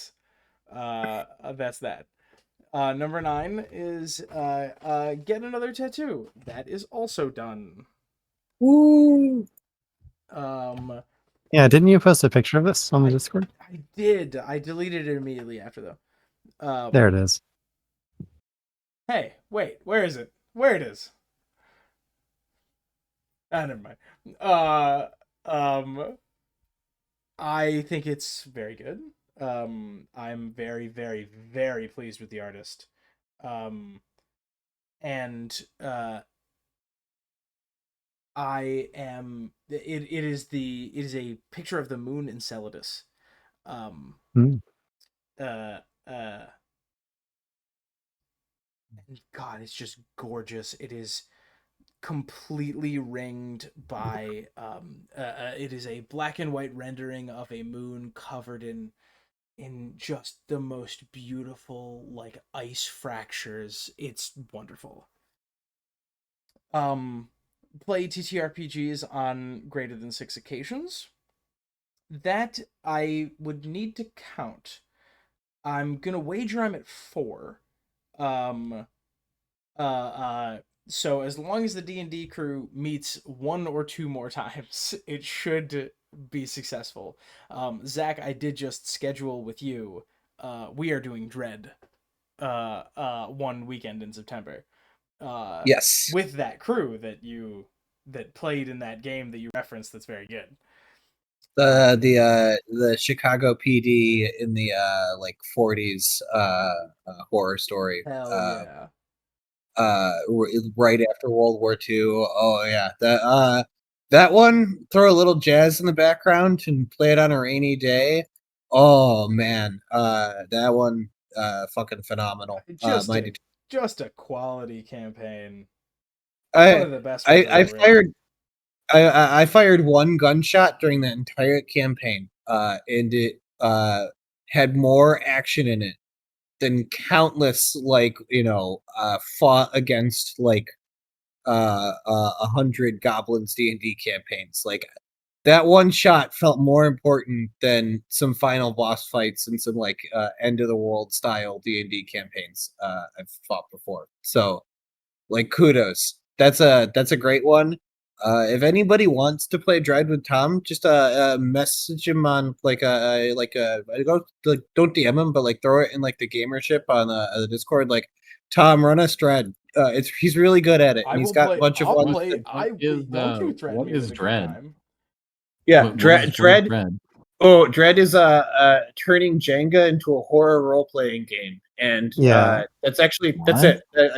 So That- Dread is a tabletop role-playing game by Epidiah Ravachol, meant to mimic slasher and horror movies and various horror premises. The resolution mechanic is that whenever you try and do something that the GM wants you to maybe suffer for or whatever, they tell you how many times you have to pull from a Jenga tower. Yeah. When the okay. tower collapses, somebody, I think the last person who pulled from it, dies. Okay. If I How do can, we play it over the internet though? everyone must have their own Jenga tower physically in person. Oh, okay, Yes. okay. I That's gotcha. fantastic. Oh, it's wonderful. Ford, was that you still here? Yeah. No, I am still here. Oh, so okay. I'm sorry. I get confused with who's Yeah. talking on occasion. The same person, yeah. But yeah, you you mentioned Forge 12 candles. Wait, 10 candles? 10 candles, yeah. This is the only other game that really gives me the kind of horror anxiety that 10 candles does. Oh, absolutely. It's really good. I have found Silver that it works as well, if not markedly better, in a mystery setting instead of a slasher. Like a mystery suspense, it works fantastically for. That makes sense. It is my favorite tabletop game ever created. I think it is I hate character creation. I really do. I find Fair. it tedious. I find it a tedious nightmare. And Just in general, or specifically with Dread? In almost any RPG, actually in almost anything. I hate making characters. I prefer almost every character I ever make has the personality of me. And I would rather just start What? playing as me. Dread simplifies character creation to the point where you can have it done and dusted in 20 minutes and still have a character that feels unique and and creative and interesting. My god, I fucking love that game so much. I'm getting sidetracked because I love that game so much. It's a very good game. Play Dread. If anyone wants to play Dread, I will all day. I will do some Dread. Yeah, I mean, I'm down to play Dread. This sounds fun. Tom has multiple campaigns written that literally like all of our in-person friends have already played, but nobody here has played, so he can just whip them out at any time for people here to play. Very factual. Nice. And Yeah. I think schedule permitting, not to volunteer Tom's time up, he'll do it. I And it's on his resolution list and everything. I very rarely pass up the opportunity to play that extremely good game. I need to get in more TTRPGs, so please do, Runner. Hell yeah. Let's see, what else do we have here? Well, I'm probably gonna slide out really quick and go to bed. So just want to say good night to everybody. Sorry to cut you off there, Tom, but I'm just gonna bounce out really quick. Zero So problems. Thanks for hanging out. Yeah. It was a good time, and like I said, I will probably join you guys for the next year's Resolution Bowl because this does seem pretty cool. It seems like a fun thing. All right. But have a good night, everybody. And I will talk to everyone later. Have a good one. Yeah. So yeah, We got such good nerds. we do. Mm-hmm. Very and interesting. The last two, run at least 10 con events. I would be surprised if that happens. Not that it can't. It's just a little optimistic at this point. I am at 3. 3?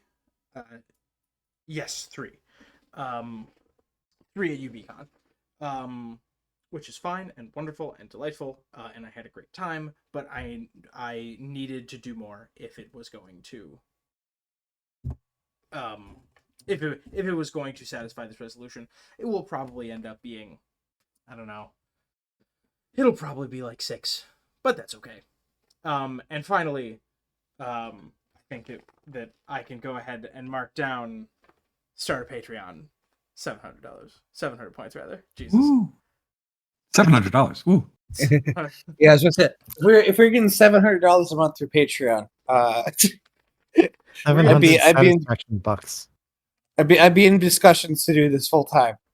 Zach says if we're getting $700, I haven't seen it. Yeah, well, that's also true. Yeah, there are a couple really dicey rent payments I'd be a little upset about. But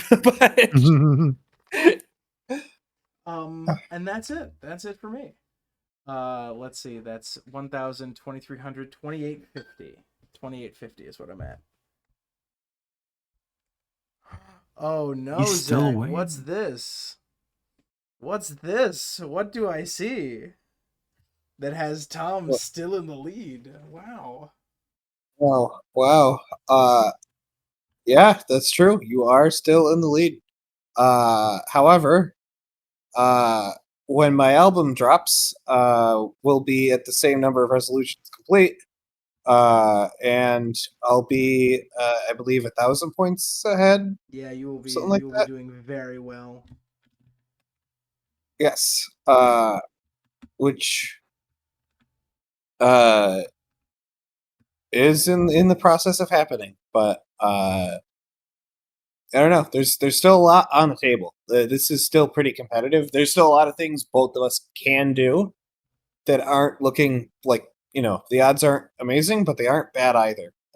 So this one's going to come down to the wire this year, I think. I think you're probably right, which is a very exciting prospect because It is. It's not usually super competitive. It's usually pretty clear who's going to win.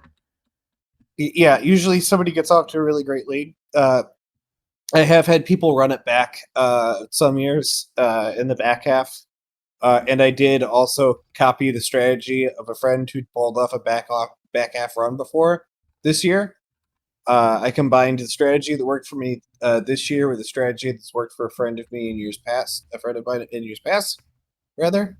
And I'm hoping that leads to my highest score ever, but we'll see. Ooh. I'm cautiously optimistic, but like I put the toughest ones I thought at the beginning, the $200 from YouTube or Patreon, and the official debut album, and I don't see a scenario. I mean, one of them's already done, and I don't see a scenario where I walk into the counting party without a album out on Spotify for everybody to listen to, with a physical copy that you are looking at in your hands when we do the count. I don't see that, and also like the ad is real. I know you helped negotiate it. And you know that it's real. You helped negotiate it. I did that. So God damn. Curse the tendency to be supportive. I know. Well, as said, if you end up being in a good enough spot physically to run a 10K, I will gladly join in. You could come do the Rocky Run in Philly. I'll cheer you on. I think the timing is right. You might still get a gobbler afterwards. And Ooh, now interesting question: is Wawa a restaurant? Yes. I don't think anybody's ever called Wawa a restaurant.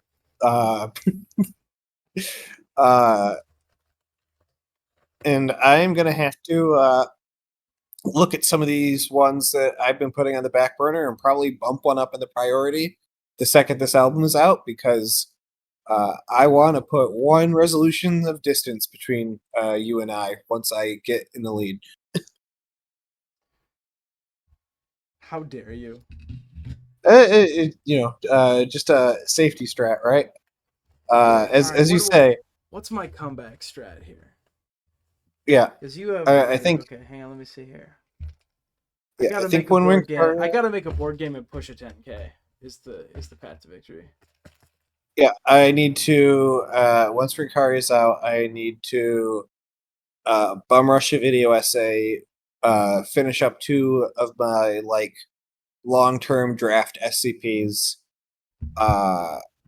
and then plan out the graves of people I admire that I can hit and start doing them. And that saves the ones that I can bomb rush for that post special day in November period, when I'll have a lot of free time for reasons that I cannot specify, because the cardboard cutout of U.S. Senator John Fetterman will kick my ass if I tell people what my job is.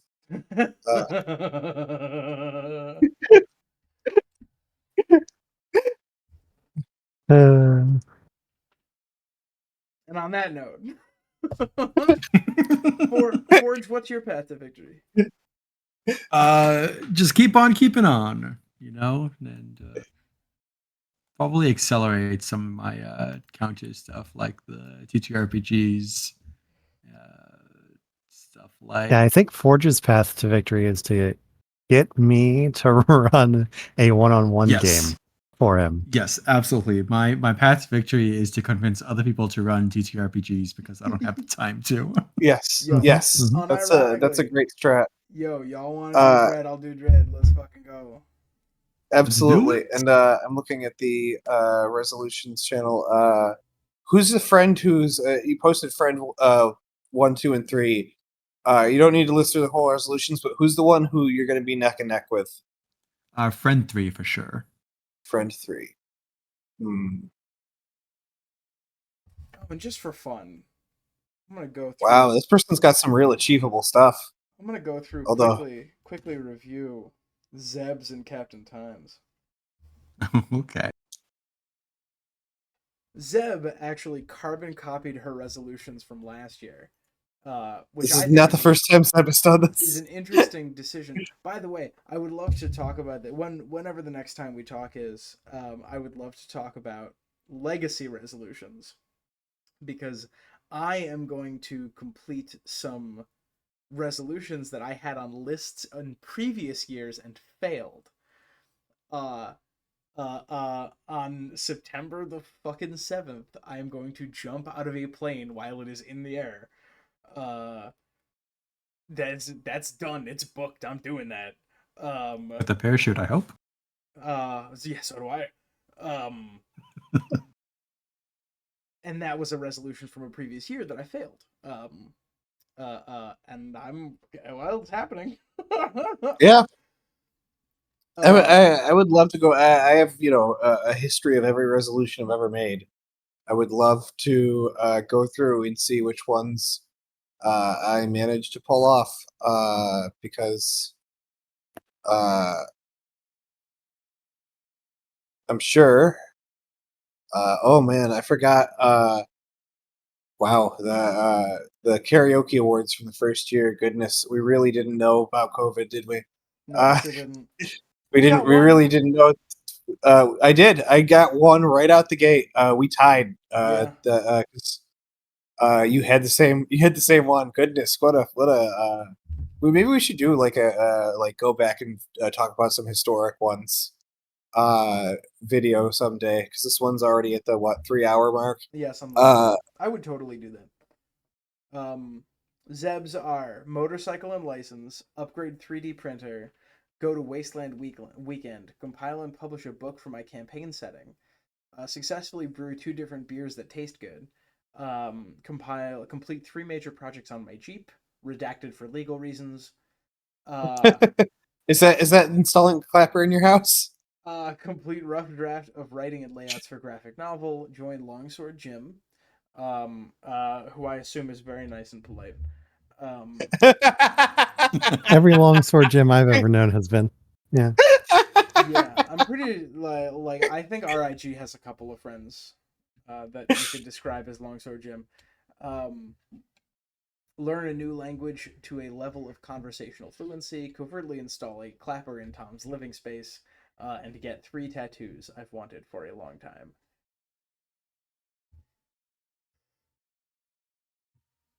Interesting. And Captain Times, get monetized on YouTube, make 10 hours of high-quality non-stream content, go to at least 2 conventions outside my home state, publish a research study in an accredited journal or organization, graduate college, finish a fiction story, at least novella length, 80 to 300 pages, meet 2 interesting nerds in person. What a good resolution.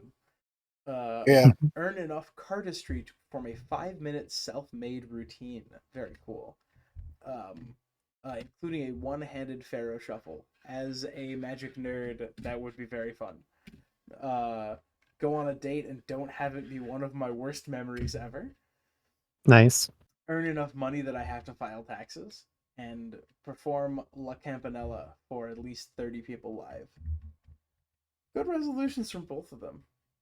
Yeah. You also on Times list is publish a board game. Oh my bad, I just walked right past Yeah. it. Yeah. I was Well, a lot gonna of board say- game publishing this year. Yeah. Is there a game studio waiting to be born out of this server?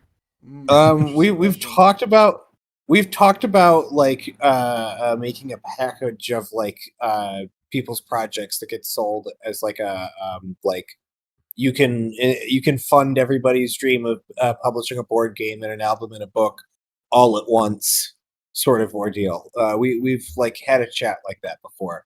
Yeah. That's in the theoretical stages, and there's a lot of like legal hoops and like agreements and stuff we'd have to make. I would love to, as someone who's a board game nerd just as much as they're a Song of Ice and Fire nerd. I would love to give people the opportunity to publish their board game or their book, or like, God, I'm a music nerd more than probably any other type of nerd.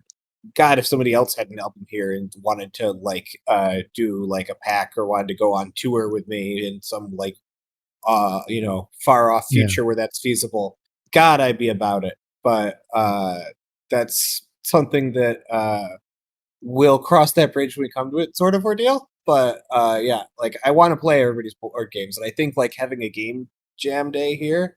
I don't know if you've ever been to a game jam before, like or like a plate. My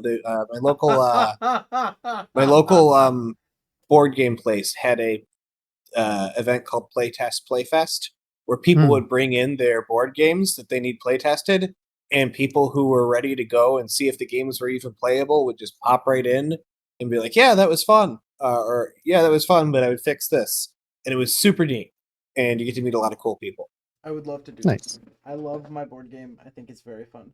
And yes, we have passed around the idea of the interesting nerd studios before, Yes, but Mhm. I the don't- the, I the don't know interesting if it's nerd possible. box. Yeah, we'll put that in the maybe column. I mean, And strictly speaking, you're doing an album, and I'm doing a book self-published. So if those don't go literally nowhere, we can talk about it. yeah, exactly. If those both go somewhere, then we'll talk about it. Maybe we'll throw in a legally distinct cat pirate plushie. Who knows? Oh, Forge has pinged me in the gamership saying "Run Dread" and also pinged me about my tattoo. Yes, the 3 crosses with smoking grass, eating ass, and holding ass. Are, I didn't think that I thought I deleted all my tattoos from the server, but yeah, there it is. Are you legit gonna get that phrase tattooed? Because that's pretty great. No, I'm not at this moment intending to do that. I'm on board. Why- If you ever why do would I- decide to do that, Why would I need to do that? It's already tattooed across my lower back. true. That's true. All right, team. It might. I'm calling it a recording session. I was Sounds good. hoping to do a long-winded chat about our plan to go to every Luke's Lobster as part of Resolution Bowl next year, but we'll save that for a future recording. Well, it's important to keep them wanting more. Mhm. Tune in to the next Resolution Bowl update for every Luke's Lobster location in the United States and how Tom and I plan to get there. That's me. I'm sure you're wondering how I got here. Slams another shot of lobster. Everybody say goodbye. Goodbye. Goodbye. Join the Discord.